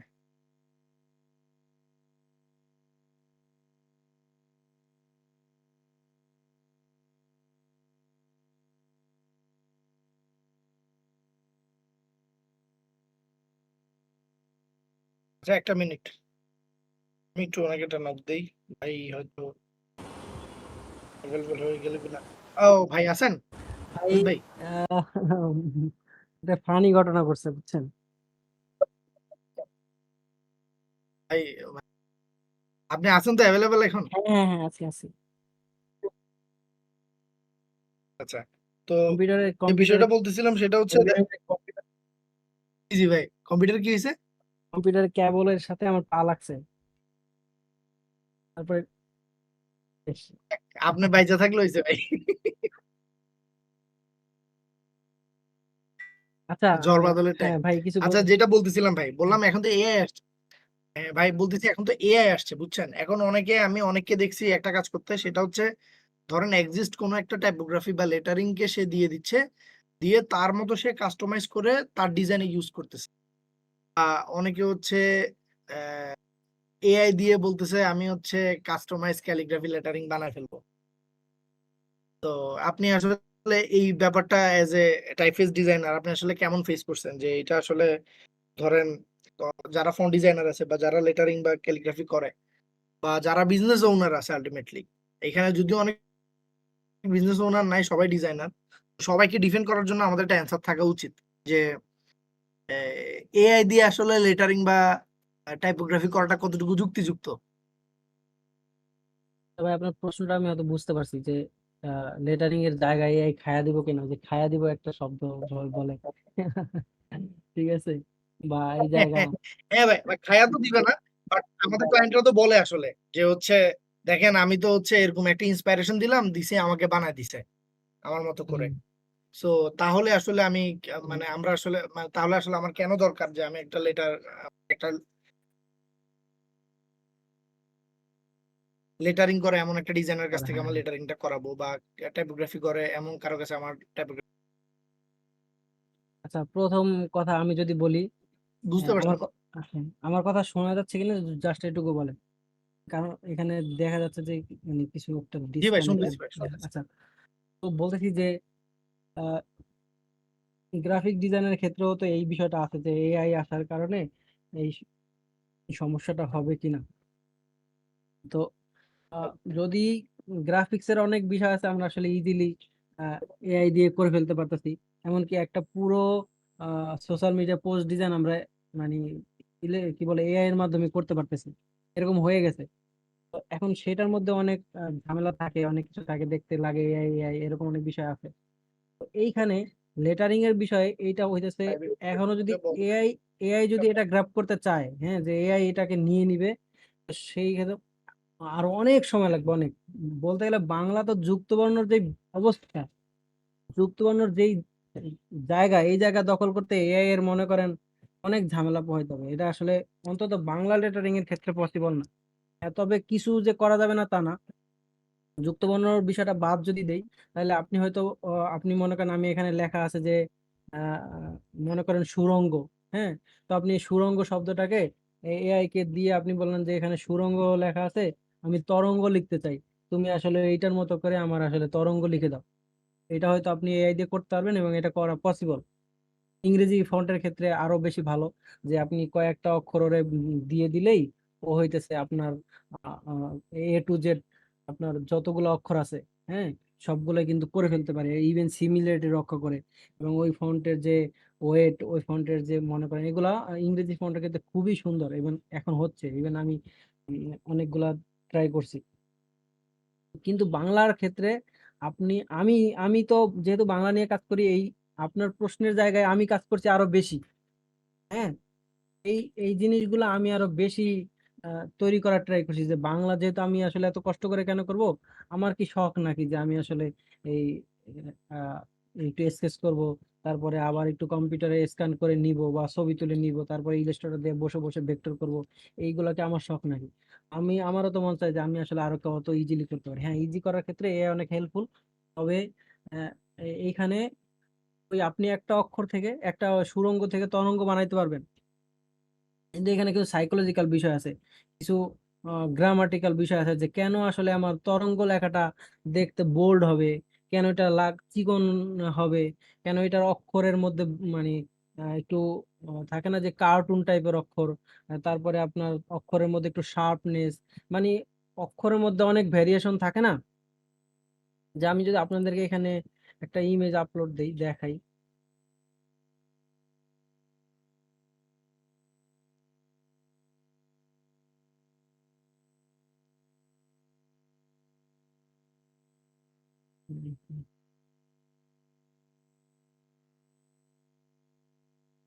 যাই হোক, যেটা বলছিলাম, যে অক্ষরের মধ্যে তো ভিন্নতা থাকে, যেমন একটা বাচ্চাদের বইয়ের লেটারিংটা যেরকম হবে, একটা বড়দের বা একটা জীবনী গ্রন্থের লেটারিং কিন্তু সেম হবে না। এখন এটা তো আপনার ব্রেন ডেভেলপমেন্ট যখন হবে, আপনি যখন নিজে বুঝতে পারবেন যে আমার আসলে এই টাইপের একটা লেটার ফর্ম আমার এই বইয়ের কভার ডিজাইনে থাকতে হবে, বা যদি আমি একটা কোনো মুভি পোস্টার করি, তো সেখানে লেখার ফরম্যাটটা এরকম থাকবে, ফরম্যাটটা যে ওটা ওই ওরকম থাকবে, সেটা আপনি কিভাবে বুঝবেন? কারণ আপনি বলবেন এটা তো এআই বুঝে, এআই ওর মতো করুক। হ্যাঁ, তাহলে এআই যদি বুঝে, তাহলে সে তার মতো করবে, কিন্তু আপনার বাঙালি যে অনুভূতি, হ্যাঁ, বাঙালি যে ফিল, এই ফিল সে দিতে পারবে না, যে আপনার যে একটা এই জিনিসটার মধ্যে যে একটা টান থাকবে, এটা যে আমার হ্যান্ডমেড, হ্যাঁ, এটা যে কতটা সুন্দর, সেটা সে করতে পারবে না। তো কিছু তো কাজ অবশ্যই আপনি কমপ্লিট করে ফেলতে পারবেন, কিন্তু একটা থাকে না যে একটা সুন্দর কাজ বা একটা আসলে সুন্দর হয়েছে মন থেকে, বা একটা ক্রিয়েটিভ কাজ, আসলে এই কাজটা দেখে মানুষ আসলে বলবে যে না, অমুকে সুন্দর একটা কাজ করছে, সেই জায়গায় যাইতে অনেক সময় লাগবে। ঠিক আছে, তো আপনি যেটা এরকম কোন কাজের জন্য কোন টাইপের লেটারিং লাগবে সেটাতে ঝামেলা পাকাইবে, বর্ণতে ঝামেলা পাকাবে। ইভেন আমি বলতেছিলাম যে আমি যখন কাজ করতে গেছি এইগুলা নিয়ে, আমি তো অনেক ঘাটাঘাটি করছি। তো দেখা গেছে আমি ওরে বলে দিছি যে এই যে আমার যে অক্ষরগুলা, তুমি সেম অক্ষর পরবর্তীতে আমাকে দিবে, আমি যেই যে অক্ষরগুলো বলবো, যেই শব্দ মানে লিখবো, সেটা তুমি সেম অক্ষরে দিবা। তো প্রথম দেখা গেছে যে দুইটা অক্ষর দিছে, আমি তো খুব হ্যাপি হয়ে গেছি, বাহ তাহলে তো দারুণ। এরপরে আমি আবার যখন অন্য অক্ষর দিছি, তো সে আবার সব ভুলে গিয়া সে একটু জাস্ট লেখার মতো করে দিতেছে। ইভেন এটা গত গতকালকে ঘটছে। মানে আমি ওই যে আমার বইয়ের কিছু লেটারিং করতেছিলাম, মানে আমাদের অফিসে, যে মজার মজার ছড়া, তারপরে ছিল হইতেছে যে ছবি আঁকি, রং করি, এরকম বাচ্চাদের একটা সিরিজ আকারের বই। তো আমি অনেকগুলো অক্ষর করে ফেলছি, করে ওরা বলছি যে তুমি এইটার অন্য কিছু অক্ষর, মানে আমি ওইটা দিয়ে কোনো ভাবেই আহ, ইয়ে করতে পারি না যে এটা দিয়ে আমি পেরে গেছি বা এটা দিয়ে আমার কাজ সলভ হয়ে গেছে। আমার ওইটার মধ্যে আবার ঘাটাঘাটি করা লাগছে। কি হয়েছে যে আমি একটু বাবল টাইপের ফন্ট দিছি, বাবলটা ছিল একটু স্কোয়ার ফরম্যাটের বাবল, মানে একদম টোটাল রাউন্ড না। ওই করতেছিল কি সবগুলাকে এমন রাউন্ড করতেছিল যে আমি আগে যেগুলো অলরেডি বইতে প্রিন্ট হয়ে গেছে ওই ফরম্যাটে আনতে পারতেছিলাম না। এখন আমি যদি এটা না পারি, নিজে নিজে করতে না পারি, তো একবার ধরেন ক্লায়েন্ট আমাকে বললো যে ঠিক আছে তুমি আমাকে এই তরঙ্গ লিখে দাও, বা মনে করেন যে আপনি আহ, ছন্দে ছন্দে আহ, অঙ্ক শিখি, বা ছন্দে ছন্দে মানে কবিতা শিখি, বা কিছু একটা বইয়ের নাম তা আপনার দিল, ক্লায়েন্ট আপনাকে বললো যে তুমি এই কাজটা করে দাও। কারণ আপনি তো মনে করছেন যে এটা একটা কাজ, তো আমি এআই কে দিব, ও যেভাবে করে ওইটাই। এআই মনে করেন সুন্দর করে একটা লেটারিং করে দিছে, সেটা যেমন মনে করেন দেখতে বাবল টাইপের, সেটা কোনো একটা ফরম্যাটে সে করে দিছে, আপনার ক্লায়েন্টের পছন্দ হয়ে গেছে। ক্লায়েন্ট মনে করেন 5 দিন পর এসে আপনার বলতেছে কি যে এই সেম বইয়ের লেটারিং লাগবে, বা সামথিং অন্য কোনো কাজের লাগবে। তখন আপনি আর বুঝতেছেন না যে সেম কিভাবে বানাবেন। হয়তো আপনি সেই আগের লেটারিং বলতেছেন যে এটা আগে যেরকম আছে এইরকম করে দাও, তখন দেখা যায় আপনি আর ওই সেম ফিলটা আনতে পারতেছেন না। মানে এইটা কিভাবে আসবে, এটা যখন আপনার ব্রেইন কাজ করবে, আপনার আপনি যখন এই কাজটা নিয়ে ইলাস্ট্রেটর নিয়ে আরেকটু কাস্টমাইজ করতে পারবেন, বা আপনার পারতে হবে, অবশ্যই আপনার এই বিষয়ে নলেজ থাকতে হবে, তখন আপনি কি ওইটা নিয়ে ওইভাবে খেলতে পারবেন। আর সবকিছু এআই এর উপরে চাপায় আপনি যে সবকিছু উদ্ধার করে ফেলতে পারবেন এরকম বলা যায় না। তবে এআই অনেক ভালো করতেছে, এটা আমাদের জন্য হেল্পফুল।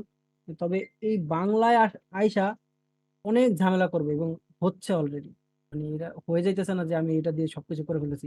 দেখতেছেন না অনেকে, ইভেন এতদিন কিন্তু মজার একটা বিষয় শেয়ার করি, সবার পোস্টে দেখতাম ম্যানিপুলেশন শেয়ার করতেছে, যে এই আমি একটা ম্যানিপুলেশন করছি, কেউ প্রোডাক্ট ম্যানিপুলেশন করতেছে। হ্যাঁ, নাজমুল ভাইয়ের কথাই বলি, তাদের দিক থেকে অনেক যে ফ্যাব্রি লাইফ কি করতেছে, ঠিক আছে, তারা কি করতেছে, তাদের এই টাইপের ম্যানিপুলেশন করতেছে, সেটা করতেছে, আপলোড দিতেছে। হঠাৎ করে এইগুলা কমে গেছে, কেউ এই কাজ আর আপলোড দিতেছে না। এর মধ্যে এখন আহ, এই এআই যখন আসে, এরপরে যা থাম্বনেল ডিজাইন, কে কত সুন্দর থাম্বনেল করতে পারে, কি কে ভয়েস অফ ঢাকা কিরকম করছে, অমুক কে কিরকম করছে, তারপরে মায়াজাল কিরকম করছে, সবাই এরকম গুলা করে করে যে আমি এই থাম্বনেলটা করছি, এরকম আফটার বিফোর করে করে আপলোড দিতেছে। বাহ ভালো, সবাই তাদের নিজের নিজের কাজ বলে প্রেজেন্ট করতেছে। যখন এআই চলে আসছে, তো সে কি করতেছে, ওই এআই কে দিছে করে ফেলছে, তো এইটা কিন্তু সে আর আপলোড দিচ্ছে না যে ভাই আমি এই কাজটা করছি, বা এই যে আমি আমার এই কাজটা করলাম, এরকম কেউ আর শেয়ার করতেছে না। কেন করতেছে না, তার নিজের কাছে মনে হয় যে দূর, সবাই তো এআই দিয়ে করে, আমি বললে বলবো এআই দিয়ে করছে। তো তখন আর না, নিজস্ব যে ফিলটা সেটা আর থাকতেছে না, এখন আর কেউ কাজ শেয়ার করতেছে না। হঠাৎ করে এই ঘটনা ঘটছে। এখন আপনি অলরেডি ইউটিউবে যখন আপনি সার্চ করবেন কোনো ভিডিওর জন্য, দেখবেন যে এআই দিয়ে তৈরি করা একটা থাম্বনেল, যে একটা মজার থাম্বনেল থেকে এখন সবাই মুভ করছে এআই তে গিয়ে।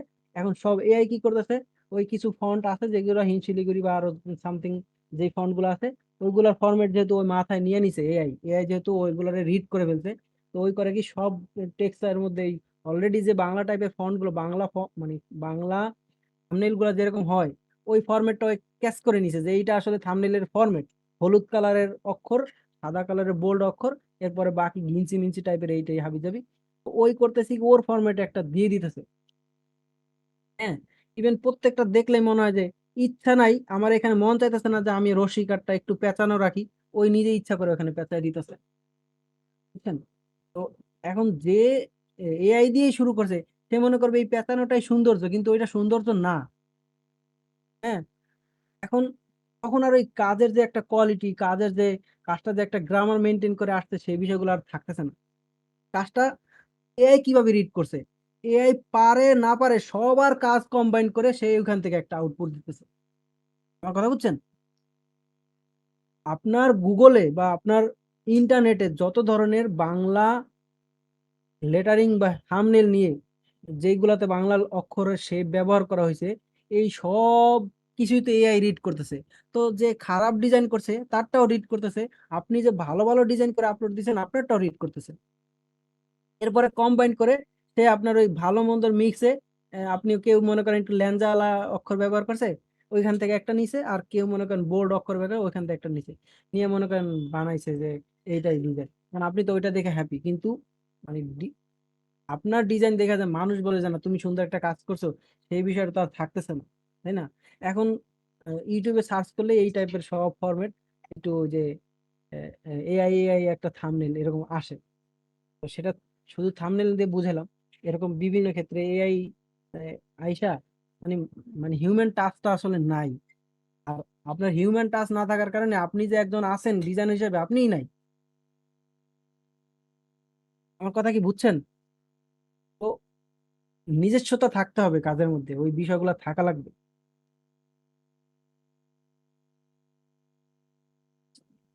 ভাই একদম রাইট একটা কথা বলছেন ভাই। এখন মানে এখন দেখা যাইতেছে যে আহ, অনেক ছেলেপেলের ব্যাপারটা এমন হয়ে গেছে যে অনেক পরিমাণ অলস হয়ে গেছে, যে একটু আমাকে কষ্ট করে কাজটা করতে হবে, কষ্ট করে কাজটা করতে হবে। এটার থেকেও বেটার যে আমি হচ্ছে এআই দিয়ে কিছু করে ফেলি, আমি হচ্ছে এআই দিয়ে কিছু বানাই ফেলি। এইটা হচ্ছে এখন চলে আসছে সবার মাথার ভিতরে। তো এটা আসার কারণে এটা আসলে সমস্যা কি পরিমাণে হচ্ছে এটা সামনে অবশ্যই বুঝতে পারবে, যদি ম্যানুয়াল প্রসেস তারা ছেড়ে দেয়। ভুলে যখন যাবে তখন আসলে এই ব্যাপারটা নিয়ে আর এখানে তেমন কিছু এআই এর করার বিপক্ষে থাকে বলা হচ্ছে না, হ্যাঁ শিল্প বিপ্লব যখন আসছে তখন কিন্তু মানুষ সেটা গ্রহণ করছে। আমি ওইদিনকে বলতেছিলাম এক ভাইয়ের সাথে, ওই যে আমাদের শামস ভাইয়ের সাথে কথা বলতে গিয়ে, যে আমরা দেখছি গ্রামে কৃষকরা যখন ধান মারায় না, তখন নতুন একটা মেশিন বাইরে হয়েছে, না। যে হাতে পায়ে ধান মারাইতে হইতেছে না। হ্যাঁ, গাছের সাথে মানে পিটায় ধানই করতে হইতেছে না, ওটা মেশিন দিয়ে করতে হইতেছে। তো বললাম যে সেই মেশিনের কাজটা কিন্তু অনার্স মাস্টার্স করছে এরকম মানুষে শুধু মেশিন বুঝবে, সে গিয়ে গ্রামে সে ধান মারাই দিবে, বিষয়টা এরকম হয় নাই। তখন সেই কৃষকরাই নিজেদেরকে নিজেদের ডেভেলপমেন্ট করছে, যে তারা নিজেদের ওই হাতের কাজ থেকে আইসা একটু মেশিনারিজ, হ্যাঁ, বা তাদেরকে মুভমেন্ট করা বা তাদের মুভ হওয়ার যে বিষয়টা তারা সেটা করছে। তারা গিয়ে আপনার ওই মেশিনে ধান করা, তারপরে আরো যে ট্রাক্টর দিয়ে যে জমি চাষ করা, গরু রাইখা, এরকম বিভিন্ন করতে করতে শিল্প বিপ্লব আস্তে আস্তে মানুষের মধ্যে ঢুকছে। কিন্তু এর মানে হইতেছে সবকিছু নষ্ট হয়ে যায় না। এআই আসছে, এআই আমাদের অনেক কাজ করে দিচ্ছে, আমাদের হেল্প করতেছে, এটা ভালো। কিন্তু এই জন্য এআই এর মানে চিন্তা করে আমি আর কোনো কিছু শিখলাম না, কোনো কিছু করলাম না, ধরো এটা তো এআই দিয়ে দিয়ে দিলেই হবে। ভাই বিষয়টা আপনার পর্যন্ত সীমাবদ্ধ না, আপনার যে আপনার অফিসের বস সেও এআই কি করে সেটা জানে, আপনিও জানেন। এখন আপনি কি করবেন? ওই ওই করবে কি একটা এই ওর যে ডিসক্রিপশন আছে, বা একটা ডিটেইল আছে যে ডিজাইনের এই কন্টেন্ট আছে, সেটা দিয়েও একটা দুম করে একটা ডিজাইন বানায় ফেলছে। এখন আপনার কাজ কি? তাহলে আপনার ডিজাইনার দিয়ে দরকার কি? আপনি এখানে আইসা ওই এআই হেল্প নিয়ে আপনার বস যেটা বানাইতেছে ওর 14 গুণ ভালো বানাইতে হবে, কথা বুঝছেন? যারা ব্র্যান্ড ম্যানেজার আছে, হ্যাঁ, যে কোম্পানিতে থাকে না ব্র্যান্ড ম্যানেজার, ও এসে যে অপাসিটি 75 করো, তারপরে কালারটা লাল করো, একটু জুম আউট করো, একটু জুম ইন করো, এটা একটু বড় করো, এটা একটু ছোট করো, হ্যাঁ। ওই কি করতেছে, ওই তো কন্টেন্ট ওর কাছে আছে, ও নিয়ে পেস্ট করতেছে চ্যাট জিপিটি রে, যে তুমি এটা ডিজাইন বানায় দাও। এখন ও যে ডিজাইন বানায় বসে আছে, ওর কাছে এই ব্রেন ছিল না, ও জানতো না ডিজাইনটা আসলে কিরকম আউটপুট আসবে। এখন এআই আসার কারণে ও একটা ওইখান থেকে আউটপুট নিতেছে, আবার ডিজাইনারে আইসা বলতেছে তুমি একটা করে দাও। তখন ভালো না হইতেছে, তখন ওই ক্যাট করতেছে যে এই সেই এই সেই, ঠিক আছে। এখন আপনার কি করতে হবে? আপনি ওই সেম কাজ করবেন, আপনি ওই চ্যাট জিপিটি বা যে কোনো এআই ইউজ করে আপনি একটা বানায়া, তারপরে এইটার মধ্যে আরো কিভাবে ডেভেলপ করা যায় তখন আপনি আমার ব্রেন ব্রেন খাটাবেন। তখন ওইখানে আপনি আপনার যে মানে ক্রিয়েটিভিটি আছে সেটা কাটাবে, তখন ব্র্যান্ড ম্যানেজারের ভাত আর থেকে সেখানে থাকবে না। তো বিষয় হইতেছে এআই রে আপনি ইউজ করবেন আপনার ডিজাইন সেন্স থেকে, ওরা ইউজ করবে হইতেছে জিরো নলেজ থেকে। তাহলে আপনার এআই ব্যবহার করা আর ওদের এআই ব্যবহার করার মধ্যে অনেক তারতম্য আছে। তো এআই হেল্পফুল, এটা অবশ্যই মানতে হবে, বাট এটার বিরোধিতা করার কিছু নাই। তবে সব জায়গায় এআই খায়া ফেলাবে, আপনি কই যাবেন? আপনারও এটার সাথে তাল মিলায় চলতে হবে। এই আর কি নাজমুল ভাই, এই বিষয়ে আমার মোটামুটি অনেক বকাবাদ্য হয়ে গেছে। আপনি বলেন অন্য কিছু। একটা বিষয় হচ্ছে যে ভাই, আহ, এখন অনেকেই আপনার কথাবার্তা শুনে হয়তো এখানে অনেকেই আছে চিন্তা ভাবনা করবে যে ঠিক আছে, তাইলে তো খালিদ ভাই বলছে লাখ টাকা কামানো যায়, ওকে তাইলে ক্যারিয়ারে চলে আসবো। তো এরকম চিন্তা ভাবনা করতে পারে অনেকে। তো কেউ যদি নতুন না, কেউ ও যদি আচ্ছা। নতুন হিসেবে শুরু করতে চায়, কেউ যদি নতুন হিসেবে শুরু করতে চায়, আর আসলে এখন কি ডাইরেক্ট হচ্ছে যার শুধু এটা নিয়েই শুরু করা উচিত, নাকি আসলে যারা নতুন তারা কিভাবে আসলে শুরু করতে পারে, এটা নিয়ে যদি আচ্ছা, একটু প্রথমে সাজেশন দিন। হইতেছে এই জায়গাটাতে ভালো একটা আছে, মানে আপনার অবস্থা আছে যে আপনি এখানে আইসা ভালো একটা ইনকাম করতে পারবেন, এটা আমি বলতেছি। তবে এইটা একদমই উচিত হবে না যে আপনি সবকিছু ছাইরা ছুঁড়া এটা করতেছেন। এটা আপনার একটা আপনার মেইন কাজের পাশাপাশি একটা কাজ হইতে পারে। যে আপনি এখন থেকে চিন্তা করলেন যে আমি আজকে, হ্যাঁ, যে আমি আজকে ইয়ে করব, যে আজকে থেকে আমি লেটারিং শিখবো, ফন্ট ডিজাইন করা শুরু করে দিব। হ্যাঁ, তো এইরকম এইটা নিয়ে আমি কাজ করব, আর কিছু করব না। তখন দেখা গেছে কি এইখানে বিষয় আছে, যেমন আমরা হইতেছে শুধুমাত্র বাংলাদেশি মানুষের জন্য কাজ করতেছি। তো একটা ফন্ট যদি আপনি ডিজাইন করেন, কয়টা মানুষের সেটা কিনতেছে, যে আগে বলতেছিলাম যে এখন অনেকেই ফ্রিতে শেয়ার করে দিতেছে। তো আপনি আসলে ফন্ট ডিজাইন করে, আমরা যে করতেছি ফন্ট ডিজাইন, এটা কিন্তু অনেক টাকা ইনকাম হয়ে যাবে। এটা না আমার আসলে শখ আছে, আমার মন চাচ্ছে, দেখা যাচ্ছে একটা ফন্ট করতেছি, আমার মন বাহ এটা তো ফন্ট হইতে পারে বা এটা আমি আসলে করবই করব, সেই শখ থেকে আমি সেটা করতেছি। এখন কেউ চুরি করতেছে, কেউ কাউরে দিয়ে দিতেছে, বা কেউ আমার থেকে আহ, আমার কেউ কিনতেছে যে না, ভাই আসলে সুন্দর কাজ করছে, সে কষ্ট করছে, এটা আসলে কিনা উচিত, এরকম বিষয়। তো এটা যে কোনো কিছু হইতে পারে, ফ্রিও দিতে পারে, এরকম হয়ে যাইতেছে। হ্যাঁ, তো এটা তো অলরেডি হয়ে যেতে। আর তারপর আবার হইতেছে বাংলাদেশের কয়েকটা মানুষ ইন্টারন্যাশনাল ফন্ট হয়তো, যদি আপনারা আমরা হেলভেটিকা ফন্ট, নেক্সট ফন্ট, কত কিছু ফন্ট ব্যবহার করি যেগুলো ইন্টারন্যাশনাল, সারা পৃথিবীর মানুষ ইংরেজি ইন্টারন্যাশনাল ভাষা, সেই ক্ষেত্রে ইংরেজি ফন্টের ক্ষেত্রে এই বিষয়টা হইতে পারতো। কিন্তু যেহেতু বাংলা, তো শুধুমাত্র বাংলা এই কাজের উপরে চিন্তা করে আসাটা না। তবে ওইরকম যদি আপনার এক হইতেছে, এটা টুক করে শেখা যাবে না যে আজকে 6 মাস শিখলাম, লেটারিং এক্সপার্ট হয়ে যাব, এরপরে আমি হইতেছে এই লাইনে কাজ করতে করবো। সব বিষয় হইতেছে কি যে আপনার যে এই লাইনে আসতে গেলে আপনার অনেক দিন পড়াশোনা করতে হবে, অনেক কিছু করতে হবে, ঠিক আছে। এই অনেক বেশি আছে, যে শেখার বিষয় আছে। কারণ এটা যেমন গ্রাফিক্স ডিজাইন, কয়দিন টিউটোরিয়াল দেখবেন, ইউটিউবে অনেক ভিডিও টিডিও আছে, হ্যাঁ। তো গ্রাফিক ডিজাইন শেখা যায়, কিন্তু এই লেটারিং নিয়ে কয়টা ভিডিও আছে ইউটিউবে যে ধুম করে এটা শিখে ফেলবো? তো এটা শিখতে অনেক টাইম লাগে। তো এখন দেখা গেছে একজন কাজ বা সব সাইডে এটা শিখতেছে, তো দেখা গেছে সে তো ইনকামের পথও তার অফ হয়ে আছে, তাই না? তো হ্যাঁ, তবে এইটা আমি যেটা বললাম যে এখানে অনেক ভালো জায়গা আছে। তবে সেটা আস্তে আস্তে শিখা, যার ইন্টারেস্ট আছে যে আমি আসলে এই বিষয়টা শিখবো, সে আসলে ফাঁকে ফাঁকে এই কাজটা শিখা সুন্দরভাবে, হ্যাঁ, এরপরে আহ, এই জায়গাটা দখল করতে পারে যে এখন আমি বাংলা লেটারিং করতেছি। যেমন আপনারা বাংলা কাজ কিন্তু হিউজ আছে।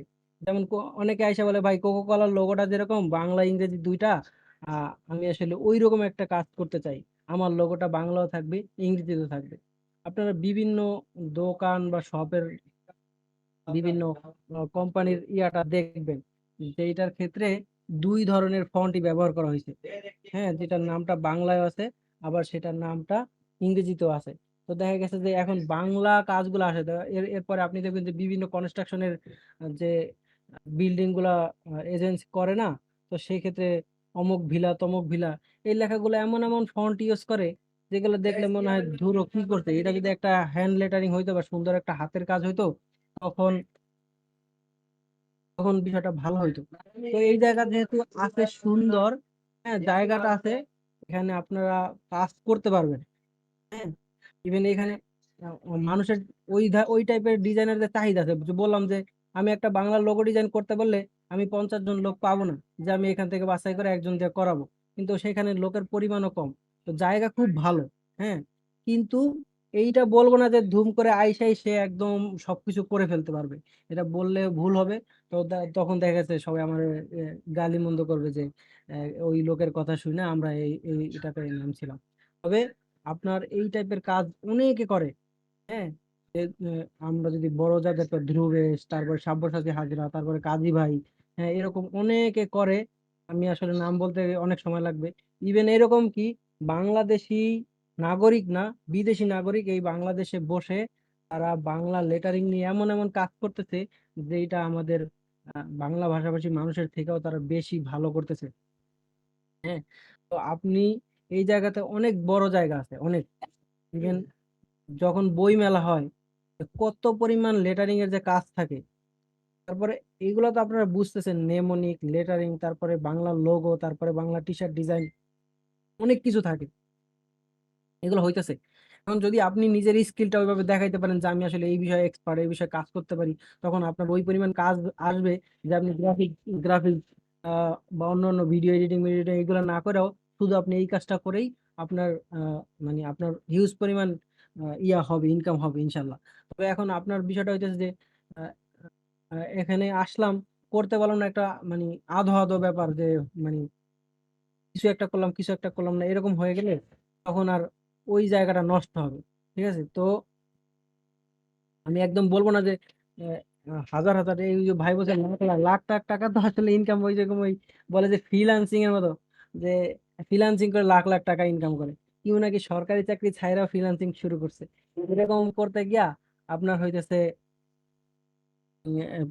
দেখছে যে না এই জায়গা তো আসলে স্কিলের জায়গা, আমি তো সরকারি চাকরি করি এরকম এরকম, এখন আইসা দেখতেছে যে ইলাস্ট্রেটর পারা লাগে, ফটোশপ পারা লাগে, তারপরে ইংলিশে কমিউনিকেশন করা লাগতেছে, ক্লায়েন্ট ম্যানেজমেন্ট করা লাগতেছে, এত কিছু তো বুঝি নাই। তখন বলতেছে না এটা তো অনেক কঠিন, 6 মাস এটার পিছনে সময় দিয়া পরে আসতে ভাবে আবার মানে যেই দিক থেকে আসছিল সেই দিকে যেতেছে। বিষয়টা হচ্ছে যদি যার প্যাশন আছে, বাংলার উপরে যার লেটারিং করার শখ আছে, আসলে তারই আসা উচিত এবং সে এখানে ভালো কিছু করবে। ইউজ মানে ভালো একটা প্ল্যাটফর্ম, এখানে অনেক কাজ থাকে, হিউজ কাজ থাকে। ইভেন এই কাজ অন্যরা যে দখল করবে, আপনার যদি এই জায়গাতে প্যাশন না থাকে, আপনার আঁকা আঁকির শখ না থাকে, ওই রকম মানুষ এসে এই জায়গা ইয়ে করতে পারবে না। যে কোনো একটা মানুষ গ্রাফিক্স শিখতে পারে, আহ, মানে গ্রাফিক্সের অনেক গ্রামার আছে, ওই পর্যন্ত না গেলে টুংটাং যে গ্রাফিক্স শেখা, যে আমি একটা কাজ করে দিতে পারতেছি, ওইরকম গ্রাফিক্স সবাই শিখতে পারে, সে আর্টের সেন্স থাকুক চাই না থাকুক। কিন্তু এইটার মধ্যে এই বিষয়টা একটু থাকতে হবে যে একটু আঁকা আঁকির স্বভাব আছে, হ্যাঁ তারপরে যে একটু মন চাই এইগুলো করি এইরকম। তো এখন আমি সবারে বলবো যে সরকারি চাকরি ছাইরা আইসা এখানে ঢুকো, তাইলে এটা ভালো হইব এরকম না, ঠিক আছে। এটা আসলে ওই রকম যার প্যাশনেট, ঠিক আছে, যাদের আসলে আহ, মন চায় যে না আমার এর কোকো কোলার বাংলার লোগোটা যেরকম করে করতে, আমি আসলে ওইরকম একটা কাজ করতে চাই, আমার হাত দিয়ে ওরকম একটা কাজ হোক। হ্যাঁ তারপরে স্বপ্ন বা এরকম আরো যত বাংলা লোগো তো অনেক আছে, যেমন হয়তো আপনাদের কাজের ক্ষেত্রেই বলতে মানে ভুলে যাচ্ছি, যেমন বাসের নামগুলা থাকে না আপনার, সুরভি, অমুক তমুক কি কি থাকে, এইগুলাও কিন্তু লেটারিং এইগুলাই আপনাদের মতো ডিজাইনারদের থেকে আসতেছে। তো জায়গা অনেক, আপনি বাংলাদেশে জন্মগ্রহণ করছেন, বাংলাদেশে বসবাস করতেছেন, বাংলা কাজ কত আছে মানে আপনি মানে চিন্তা করতে পারবেন না। মানে আমিও অবাক হয়ে গেছি অনেক সময় যে হ্যাঁ এটাও তো বাহ, এই যে এই জায়গাতেও তো কাজ করার বিষয় আছে, এরকম হয়ে গেছে। বলতে গেলে যতগুলা কোম্পানি আছে, চক্ষু হাসপাতাল থেকে শুরু করে যত এই চশমা দোকান অমুক তমুক কত কিছু থাকে না, প্রত্যেকটারই বাংলা লোগো লাগতেছে। ইভেন এখানে তো আপনার বাংলাদেশি তো ইয়ে করতে গেলে আহ, বলে দেয় যে কি বলে ওইটা, লাইসেন্স নাকি ধরো, যে বাংলাও লাগবে ইংরেজিও লাগবে, নামটা এইভাবে দিতে হবে, এরকম বিষয় থাকে। তো আমার ভাইয়ের প্রশ্ন, মানে আমি যে শর্টে উত্তর দিই সেটা হইতেছে যে যারা আসলে মানে যাদের ভালো শখ আছে বা এটা নিয়ে কাজ করতে চায়, তারা যদি করতে থাকে তাহলে ইনশাল্লাহ এটা ভালো একটা জায়গা। ইভেন অনেকে কাজ করতেছে, ইভেন অনেক ভালো করতেছে। আর যদি মনে হয় যে আমার আসলে ভালো লাগে না, তাও আমি করব, হ্যাঁ, এখানে অনেক লাখ লাখ না, লাখ লাখ টাকা আসলে নাই ভাই, ঠিক আছে? ওই লাখ টাকা হয়তো বছরে বা একটা পাওয়া যায়, হ্যাঁ। কিন্তু এইটা ভালো যে আপনার 4,000 5,000 টাকা করে এরকম কাজ অনেক থাকবে, অনেক। কিন্তু আপনি যদি শুধুমাত্র লেটারিং পারেন, বাংলা এই টাইপের কাজ, এখন আমি ধরেন আমি যে টাইপের পারি, আপনি যদি এই টাইপের পারেন, তো সেই ক্ষেত্রে আপনি অনেক পরিমাণ কাজ পাবেন, যেটা আপনার ভাই গ্রাফিক ডিজাইনার অন্য একজন সে পাবে না। কারণ সে শুধুমাত্র ইংরেজি লোগোর ক্ষেত্রে তার এক্সপার্টিস, যে সে অনেক ইংরেজি লোগো করছে কিন্তু বাংলা করতে পারে না, এরকম বিষয়টা, বুঝছেন? এবার আমি হয়তো অনেক বেশি কথা বলে ফেলতেছি, আমি হয়তো সহজ বুঝাইতে পারছি যে কি ঘটনা।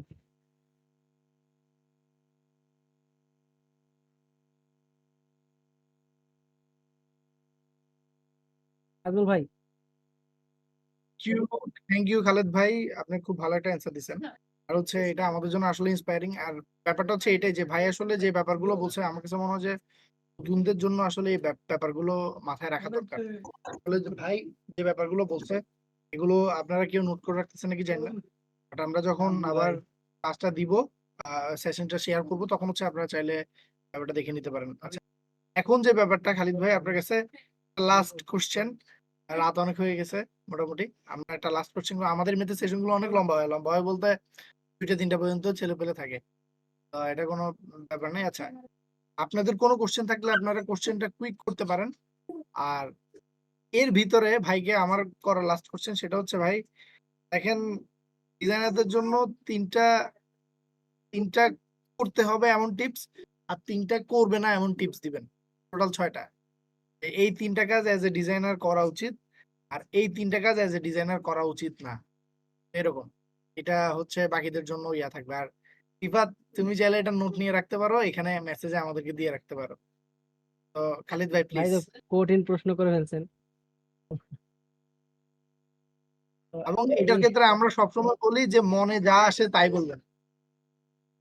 বিষয় হইতেছে যে কাজ করার ক্ষেত্রে, মানে আমার রিলেটেড কাজের কথা যদি বলি, তাহলে প্রচুর কাজ করতে হবে, মানে এক্সপার্টিস হইতে গেলে, বা এইখানে তো মনে করেন ওই যে বললাম না, একটা অক্ষর তৈরি করতে গেলে স্মুথনেসের ব্যাপার থাকে, হ্যাঁ।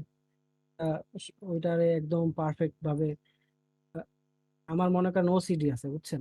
যেমন থাকে না যে একটা, ওই যে স্ট্রোক দেই না আমরা কিছু কাজের পরে, স্ট্রোক দেই, স্ট্রোক দিলে জায়গায় জায়গায় অ্যাঙ্কর থাকার কারণে চোখা চোখা হয়ে যায়, মানে স্ট্রোকটা অনেক চোখা হয়ে যায়, এরকম থাকে না? তো ওইটা দেখলে আমার মনে হয় যে এটা আমার গায়ের মধ্যে ঢুকবে, মানে আমার কিসবিস কিসবিস করে, বুঝছেন, এরকম একটা বিষয়। তো এই জন্য আমি অক্ষর করতে গেলে আরো সুন্দর কিভাবে কার্ভ গুলো কতটা সুন্দর হবে, তারপর অক্ষরের যে লাইন গুলা কিভাবে আরেকটু রাউন্ডটা কতটা সুন্দর, একদম 100% সার্কুলার হইলো কিনা, এরকম বিষয় চিন্তা করে। তো এই এই টাইপের কাজ করতে গেলে, ওই পারফেক্ট জায়গায় পৌঁছতে গেলে একটু প্র্যাকটিসের বিষয় আছে, মানে প্রচুর প্র্যাকটিস করা। যেমন আমার বইয়ের একটা ইয়ে আছে যে যেহেতু স্কেচ করে করতে হয়, তো সেই ক্ষেত্রে স্কেচের কিছু ওয়ে আছে, 3 4টা ওয়ে, যে লাইন আর্ট, লাইন লাইন টানা, হরিজন্টাল লাইন, ভার্টিক্যাল লাইন, তারপরে সার্কেল, তারপরে ওভাল, এরকম কিছু আছে।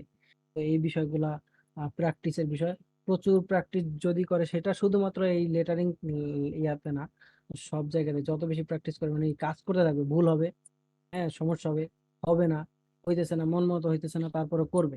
করতে গেলে দেখা গেছে যে এই জায়গার যতগুলো সমস্যা আছে সেগুলো তার মধ্যে আস্তে আস্তে মানে সে বুঝতে পারবে যে এইটা ঝামেলা, এটা ভালো, এটা ওইরকম। এক হইতেছে প্রচুর প্র্যাকটিস করতে হবে। আর দ্বিতীয় হইতেছে, আমি এটা বলবো যে যদি ডিজাইনারে হইতে হয়, বা ডিজাইনে, ভাই আমরা ডিজাইনার বলতে জাস্ট ফটোশপ ইলাস্ট্রেটর পাইরে বসে আছি এরকম টাইপের ডিজাইনার, কিন্তু আমাদের চিন্তা এটা থাকা উচিত, যেটা 2 নাম্বার কথা বলতে চাইতেছি, যে চিন্তা এটা থাকা উচিত যে ওয়ার্ল্ড ওয়াইড যত ডিজাইনার আছে, যারা বিদেশি প্রো ডিজাইনার বলতে, যারা বিহ্যান্স বা বিভিন্ন ফাইবার বা বিভিন্ন জায়গায় প্রো যাদেরকে দেখেন না, এরা আসলে পড়াশোনা করে ডিজাইনার, জাস্ট নট অনলি যে ইলাস্ট্রেটর, ফটোশপ, পায়রা ডিজাইনার, কথা বুঝছেন? এরা কাজ করে না তারপরে ডিজাইনার। মানে সে হয়তো ফটোশপ ইউজ করতেছে না, সে অফিসে বইসা খায়, তারপরেও ডিজাইনার, কথা বুঝছেন? তো এইটা থাকবে যে ওই টাইপের ডিজাইনার হইতে হবে, যার মধ্যে গ্রামার সেন্স থাকবে, প্রিন্সিপাল সেন্স থাকবে, কালার থিওরি সম্পর্কে আইডিয়া থাকবে, হ্যাঁ, যার মধ্যে হইতেছে কম্পোজিশনের আইডিয়া থাকতে হবে, রুলস অফ থার্ড এর ব্যবহার থাকতে হবে, গোল্ডেন রেশিওর ব্যবহার থাকতে হবে। এই বিষয়গুলা জানা, বা আরো যত মানে বিষয় আছে যেগুলো গ্রাফিক্স এর সাথে জড়িত, আপনারা কেউ যেন ইয়া না করতে পারে। দ্বিতীয় এটা আর কি, যে এই বিষয়ে অবশ্যই ওইরকম নলেজেবল হওয়া, যাতে করে আমি আসলে একটা প্রপার কাজ। ভাই আপনি মনে করেন এআই টিআই যা আছে আসতে আসুক, করে নিয়ে কোনো পেন না। আপনারে একটা, মনে করেন সাপোজ আপনি এখন আপনারা এখানে যারা আছেন সবাই যে কোনো একজন আপনি গ্রামীণ ফোনের ডিজাইনার হবেন, সিনিয়র ডিজাইনার বা মনে করেন এক্সিকিউটিভ লেভেলের ডিজাইনার হবেন। এখন আপনার কি টাইপের নলেজ থাকা উচিত বলেন? আপনারে বলবে যে আমার কোম্পানির লোগোর গাইডলাইন তৈরি করে দাও। এখন আপনি এই যে দু একটা পিন্টারেস্টে দেখছেন, বিএনসি দেখছেন, লোগো গাইডলাইন এইভাবে করে জুম করে একটা দিয়ে দিলেন, এই টাইপের হইলে হবে না। একটু নলেজেবল পার্সন হইতে হবে ডিজাইনারের ক্ষেত্রে, যেন ওই কেউ নাদান ডিজাইনার না বলে, ঠিক আছে? দ্বিতীয় হইতেছে এটা, ভাইকে তিনটা বলতে বলছে ম্যান্ডেটরি, আমার আর কিছু মাথায় আসতেছে না। দেখ, মাশাআল্লাহ ভাই, এটা এটা ভাই ভালোই হয়েছে যা বলছেন, সবার জন্য কাজে দিবে। নাইম আর ভাই একজন, জি ভাই। আর নাই মানে করতে পারবে না, করবে না, এটা যদি বলি মানে একজন ডিজাইনারের করা উচিত না, এরকম একটা ইয়া অনেক যদি কিছু বলতে বলি, এটা আমি তিনটা বলতে পারবো না, আমি বলবো শুধু একটা, ঠিক আছে? একটা ভাই, বলেন ডিজাইনারের প্লিজ। ক্লায়েন্টের কথা শোনা উচিত না, ঠিক আছে? শুধু ব্রিফটা নিবেন, হ্যাঁ হ্যাঁ, শুধু ব্রিফ নেবেন, এরপর আর কোনো কথা শোনা যাবে না। ঠিক আছে? যে ভাই একটু লাল করে দাও, ভাই একটু ছোট করে দাও, একটু বড় করে দাও। ভাই বড় করার জন্য অনেক কিছু আছে ভাই, আমি তো বড় করার কেউ না, ঠিক আছে? তো উম, বিষয় হইতেছে আমার সেন্স যেটা বলে যে আমার ডিজাইনটা এরকম হবে, আমার যে এলএম আছে, হ্যাঁ, আমার যে জ্ঞান আছে, সেটা যেটা বলবে যে ডিজাইনটা এরকম হওয়া উচিত, আমি এইভাবে করব। ক্লায়েন্ট কি বললো, এটা এখন ক্লায়েন্ট হ্যাপি করার জন্য আপনি লাল কালা সাদা এরকম দিয়ে দিলেন, এই ক্লায়েন্ট কি করবে? সে এটা মনে করেন আপনার লাক্সের একটা অ্যাড করছেন, বিলবোর্ড হিসাবে টানানো আছে, এখন এটা কে করছে, তখন তো আপনার নামই আসবে, তাই না? এরকম বিষয় আছে। তো সেই আপনি কারণে যখন যাতে এক্সপ্লেনেশনটা আমি দিতে পারি, সেই কারণে হুম, আমার ক্লায়েন্টের কথা শোনা উচিত না। না না, আপনার একটা খারাপ ডিজাইন, দোষটা কিন্তু সম্পূর্ণ আপনার হইতেছে, কে কিভাবে করাইছে, কেমনে কি হয়েছে, এটা কিন্তু হইতেছে না। আবার হইতেছে ভালো হইলে আপনার গোনার দরকার নাই যে ভালো হয়েছে, ভালো সবাই দেখবে যে না বা দারুণ কাজ, তো ক্রিয়েটিভ কাজ, হ্যাঁ, এরকম। আর আগে একটা কথা বলছি যে আপনি নলেজেবল কেন হবেন, এটা একটু আরেকটু বিষয় বলি আপনারে। আমি একটা বলি যে আপনি মনে করেন বাসের মধ্যে যাচ্ছেন বা মোটর সাইকেলে যাচ্ছেন বা কোনো একটা গাড়িতে যাচ্ছেন, এখন বড় একটা বিলবোর্ড আপনার বাম পাশে আছে, যেটার মধ্যে কোনো রকম একটা আছে, ওইটার মধ্যে কোনো একটা অ্যাড আপনি ডিজাইন করছেন, হ্যাঁ। এখন আপনার এই যে আপনি যে রাস্তা দিয়ে যে যে যাচ্ছে এটা দেখ, সে হয়তো ওইটার দিকে 2 সেকেন্ড 5 সেকেন্ড তাকাবে, তো এই অল্প সময়ে যেন পুরো মানে ডিজাইনের থিমটা তার মাথায় ঢোকে, ওই ওই অ্যাড ওই অ্যাডটা কি বলতে চাইতেছে, তার কি মেসেজ দিতে চাইতেছে, এটা কম করে 5 সেকেন্ডের মধ্যে তার মাথায় ঢুকাই দিতে হবে, এরকম ডিজাইন আপনার করতে হবে। তো এটা করতে গেলে আপনি শুধুমাত্র ইলাস্ট্রেটর জানলে হবে না ভাই, প্রচুর এগুলো নিয়ে পড়াশোনা করতে হবে, যে কেন এটা হবে, কোন জিনিসটা হাইলাইট করতে হবে, এবং এটা তো ভাই একটা খেলা ভাই। আমি বলি না আমি অনেক কিছু ভালো করতেছি, আমি যদি আপনাদেরকে বলি দেখেন আমি কিন্তু কোনো ডিজাইন করি না, একটু আগে আমি একটা আপনাদের এই যে সামনে একটু আগে একটা পোস্ট শেয়ার করছি না, এই যে আমি আমার যে ইয়া ভাই যে পোস্ট ডিজাইনটা করে দিছিল, এটা কিন্তু আমি কোনো ডিজাইন করিনি, দেখেন আমি আপনাদের ব্রেনের সাথে একটু খেলা খেলছি, দেখেন এটা হইতেছে যে আমি উল্টায়া রোটেট করে একটা লাল কালার দিয়ে পোস্ট করে দিছি, আমি কিন্তু ডিজাইন করি নাই। এখন কেউ হয়তো সামনে তা স্ক্রল করতেছে, ধরো এটা উল্টা কেন, এটা হইলো একবার তাকাবে। আবার ক্যাটক্যাটা লাল কেন? এটা হইলো একবার তাকাবে। ঠিক আছে? তো এই ২ টা জিনিস আমি ইচ্ছা করে দিছি। আমার ব্রেইন থেকে দিছি। যে শুধু সে ২-১ সেকেন্ডের জন্য তাকায় লাইনটা পড়ুক যে এটা কেন উল্টা হইলো। তো তখন সে বুঝতে পারবে যে ডেট চেঞ্জ হইছে, আজকে ক্লাস হইতেছে। বুঝছেন? তো আপনি ওই আপনার ডিজাইনটা আপনার অডিয়েন্সকে কিভাবে শো করবেন? সে শো করার ওয়েটা কি হবে? এটা আপনার ব্রেইন থেকে যাইতে হবে যে আমি ইচ্ছা করে এরকম করছি। মানে ওটার এক্সপ্লেনেশন যেন আপনার কাছে থাকে যে আমার এটা আমি আসলে এইভাবে ইচ্ছা করে সেটা করছি। আমার কথা বুঝছেন? এখন ক্লায়েন্ট বলে দিল উপরের লাইনটা উপরে দাও, নিচে এই আমার এই যে এই টেক্সট গুলা দিয়ে দাও, আর এখানে একটা ছবি দিয়ে দাও। এইটা তো আর ডিজাইনার হইল না। ঠিক আছে? থ্যাংক ইউ নাজমুল ভাই সো তাহলে মাচ। এইবার থ্যাংক ইউ শেষ সো করে মাচ দেন। ভাই। আপনি আসলে আমাদের সাথে অনেক এক্সপেরিয়েন্স শেয়ার করছেন, প্লাস হচ্ছে ভাই যা শেয়ার করছেন আজকে এগুলো অনেক বেশি হেল্পফুল। এর থেকে সবচেয়ে বেশি দামি কথা, এখন তো ছেলে পেলের মাথা খারাপ হয়ে গেছে, লাখ টাকা কামানো যাচ্ছে। তো ছেলে পেলে সব আবার হচ্ছে যে যে কাজই করতেছেন ওখান থেকে আবার ঠাস করে এখানে শিফট করিয়েন না। ভাই আসলে এটাই বুঝাইতে চাইছে যে আপনি আসলে আপনার জন্য যে কাজটা করবেন সে কাজটা যাতে আপনি মনোযোগ দিয়ে করেন, এবং সেই কাজটাতে যাতে আপনি আসলে ইন্ডাস্ট্রি ইনসাইট বুঝে as a perfect designer knowledge apply করে আসলে আপনি কাজটা করেন। এইটাই আসলে আলটিমেটলি ভাই বলছে, ভুল না হয়ে থাকি। তো এটা হচ্ছে কথা। তো আমাদের সর্বশেষ হয়তো খালিদ ভাইয়ের কাছে আর কারো কি কোনো কোশ্চেন আছে? 5 মিনিট অথবা 5 মিনিট বলতে পারি, অথবা 2 মিনিট বলতে 3 মিনিট বলতে পারি। আমাদের 37 বাজে, 3 মিনিট আপনাদের কোশ্চেনের জন্য রাখতে পারেন। আর ভাই যদি শর্ট সবকিছুতে কোনো রকমের সাজেশন দিয়ে দিতে চায়, ভাই চাইলে দিতে পারে। 3 মিনিট দেয়া হইলো, সেশন ইজ ওপেন আপনাদের জন্য, আপনারা আপনাদের যে কোনো কোশ্চেন করতে পারেন প্লিজ।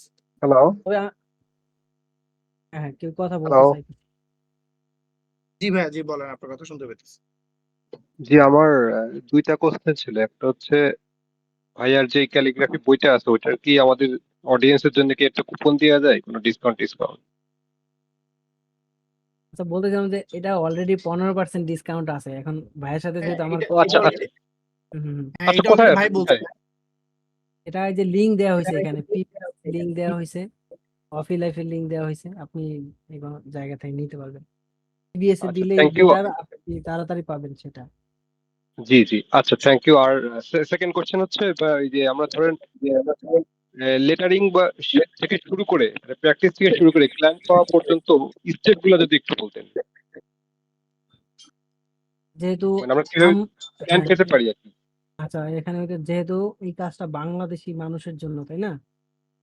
জি আপনার লেটারিং এর কাজগুলা Bangla logo design, Bangla T shirt design, এই টাইপের যত কাজ আছে, হ্যাঁ, বুক কভার ডিজাইন, তারপরে আপনার হইতেছে এই টাইপের যত কাজগুলো আছে, নেমোনিক ডিজাইন, এগুলা যেহেতু আমাদের বাংলা ভাষাভাষী মানুষের জন্য, তো সেই ক্ষেত্রে আমরা দেখবো যে বাংলাদেশি মানুষ কোন টাইপের সোশ্যাল মিডিয়া ইউজ করে বেশি, সে তো এক কথায় চলে আসবে ফেসবুক, তাই না? তো এখানে সবচেয়ে বিষয় হইতেছে প্রথম আপনার এক্সপার্ট হইতে হবে যে না আমি আসলে একটা কোয়ালিটিফুল কাজ দিতে পারি। এই জিনিসটা আপনার ওই ওই জায়গায় ওই কনফিডেন্ট তৈরি করতে হবে। এরপরে আপনি আপনার যে সুন্দর কাজগুলো আপনি সেটা সোশ্যাল মিডিয়া শেয়ার করতে পারেন। এটা মাস্ট শেয়ার করতে হবে, কারণ আপনি যদি না দেখান তাহলে মানুষ জানবে না যে আপনি সেই কাজটা করতেছেন এবং সেই কাজটা আপনি করেন। Even মানুষকে অনেক কিছু বুঝাই দিতে হয় যে ভাই আমি আসলে এই বইলাও বুঝাইতে গেলে কষ্ট। তো তখন যদি আপনি নাই দেখান, তো সে রিলেট করতে পারবে না। কিভাবে রিলেট করবে আমি আপনার বলি। মনে করেন আপনি করছেন একটা, মনে করেন প্রথম আলোর লোগোটা আপনি করছেন, ধরেন। এখন এই নিউজ টাইপের যতগুলা ওনার আছে যারা, এরা আপনারা রিলেট করবে যে ও আচ্ছা আমার তো একটা এই টাইপের লোগো লাগে, তো তখন সে আপনার, কিন্তু এরপরে বাইরে অন্য যারা আছে তারা আর আপনার রিলেট করবে না। মনে করেন টি শার্ট ডিজাইন যে করে সে ভাববেও না যে আপনি আসলে টি শার্ট ডিজাইন করেন। মানে আমার কথা বুঝছেন? তো আপনার প্রেজেন্ট জি করতে ভাইয়া। হবে যে আপনি আসলে ওইটা, তো যখন আপনি টি শার্ট ডিজাইন করতেছেন তখন সেটাও দেন। হ্যাঁ, আপনি যদি শুধুমাত্র একদম পুরা কভার ফটোতে লেখা রাখছেন যে আমি লোগো ডিজাইনার, অনেক ক্লায়েন্ট বুঝেই না যে লোগো ডিজাইন কি জিনিস, কিন্তু তার লোগো ডিজাইন দরকার। লেখা রাখছেন ইংরেজিতে, বলি না যে আপনি বাংলায় লেখেন, কিন্তু আপনার বিভিন্ন অ্যাক্টিভিটিতে যেন সে তার নিজের বিজনেসের সাথে আপনার কানেক্ট করতে পারে, যে আপনার তার দরকার। কথা বুঝছেন? মানে প্রথম কথা হইতেছে, বাংলাদেশি মানুষ যেহেতু বেশি ফেসবুক ইউজ করে, আপনি ফেসবুকে এই অ্যাক্টিভিটি গুলো করতে পারেন। আর আপনার কোয়ালিটি, বেশি বেশি কোয়ালিটিতে ফোকাস দিবেন, যে কিভাবে এই কাজের উপরে আরো বেশি পারফেক্ট হওয়া যায়, কিভাবে একটা ক্রিয়েটিভ কাজ করা যায়, যে কাজটা অন্য কেউ করতে পারবে না, আমার করতে হবে। হ্যাঁ, ওইরকম ভাবনার চিন্তার বিষয় এগুলো করবেন, ইনশাল্লাহ। আশা করা যায় কাজ নিয়ে ঝামেলা করতে হবে না, কাজ পাবেন অনেক। মানে এটা হইতেছে আমার একদম শর্টকাট টিপস। ইভেন এটাই আমি যদি মানে আমার একজনকে বলতাম, যে আমি একটা ভাইকে বলবো, যে আমার খুবই পরিচিত, আমার খুবই পছন্দের, তাহলে তার আমি এইটাই বলতাম। থ্যাংক ইউ ভাই। থ্যাংক ইউ সো মাচ ভাই। খালিদ ভাই, আরেকটা বিষয় আসলে বলতে ভুলে গেছি, সেটা হচ্ছে কেউ যদি এখন শুরু করতে চায়, ঠিক আছে, তো মানে ক্যালিগ্রাফি মানে ডিজাইন আসলে লেটারিং বা এটা সে পাশাপাশি সে প্র্যাকটিসে রাখতে চাইতেছে বা শুরু করতে চাইতেছে, হুম। তাহলে আসলে তার জন্য কোন কোন ইউটিউব চ্যানেল আপনি সাজেস্ট করতে পারেন? এন্ড হচ্ছে আপনার বইটা তো অবশ্যই সাজেস্টে রইলো, পাশাপাশি হচ্ছে আপনি কোনো ইউটিউব চ্যানেল বা কি কোনো সাইট হচ্ছে সাজেস্ট করতে পারেন কিনা যেখান থেকে আসলে ওরা চাইলে প্র্যাকটিস করতে পারে? ভাই এখন বিষয় হইতেছে কি, বাংলার জন্য ওইরকম ফুললি কিছুই পাবে না। টুকটাক কাজ হয়তো অনেকে করে বা শেয়ার করে, বিষয়টা এরকম। কিন্তু আহ, একটা কাজ করার জন্য যতটুকু ফলো করা উচিত, যে কিভাবে কি করবে এইগুলো, বাংলা কোনো ইউটিউব চ্যানেল বা এগুলো নিয়ে আগে অনেকে অনেক টিউটোরিয়াল বানাইতো, মানে থাকে না, এই টিউটোরিয়াল বানানোর একটা প্যাশন ছিল। এখন এগুলা কেউ করে না। মানে এখন ভিডিও বানানোর বিষয় টপিক চলে, মানে এক এক সময় এক এক ট্রেন্ড চলে। হ্যাঁ, মানে আমাদের মধ্যে। তো যাই হোক, বলতেছিলাম যে এই টাইপের কমপ্লিট কিছু কেউ পাবে না। হ্যাঁ, তারপরে টুকটাক এই লেটারিং, ক্যালিগ্রাফি এগুলা লিখেছে। তবে সহজ যদি একটা বলি, যে আপনি আসলে এই কাজ করতে গিয়ে আপনি কিভাবে হেল্পফুল হইতে পারেন ইউটিউব থেকে, আপনি তো বুঝতে পারলেন যে একটা হইতেছে লেটারিং, একটা টাইপোগ্রাফি, একটা ক্যালিগ্রাফি। এই তিনটা জিনিস যেহেতু আপনি স্পেসিফিক আলাদা করতে পারছেন, যে তিনটা তিন রকম, তো আপনি তিনটা তিন রকম করে সার্চ করবেন ইউটিউবে। আপনি চাইতেছেন লেটারিং, টাইপোগ্রাফি লেখা সার্চ করেন না।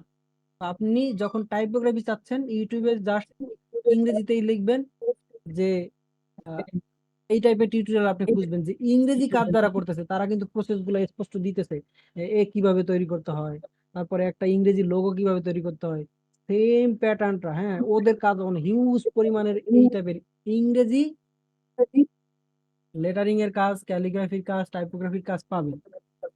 ওইখান থেকে আপনি বিভিন্নভাবে হেল্প হইতে মানে ইয়া করতে পারেন, নিজের ডেভেলপ করতে পারেন।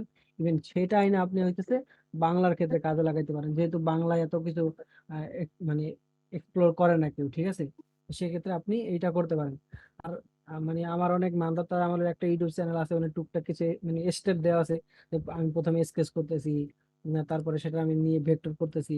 এখন তো আপনি যদি স্কেচ করার সময় একটু ফিল কালার করে স্কেচ করেন, স্কেচটা করে একটু ফিল কালার করে দিলেন, দিয়ে বললেন এআই কে বলে দিলেও যে আমার এটা ভেক্টর করে দাও, তো আপনি দেখবেন খুব সুন্দর করে ভেক্টর করে দিয়েছে। যদি আপনার স্কেচটা একটু ক্লিয়ার থাকে, ক্লিন থাকে, তো সেক্ষেত্রে আপনি আর ওই ইলাস্ট্রেটর পর্যন্ত যাওয়া লাগবে না।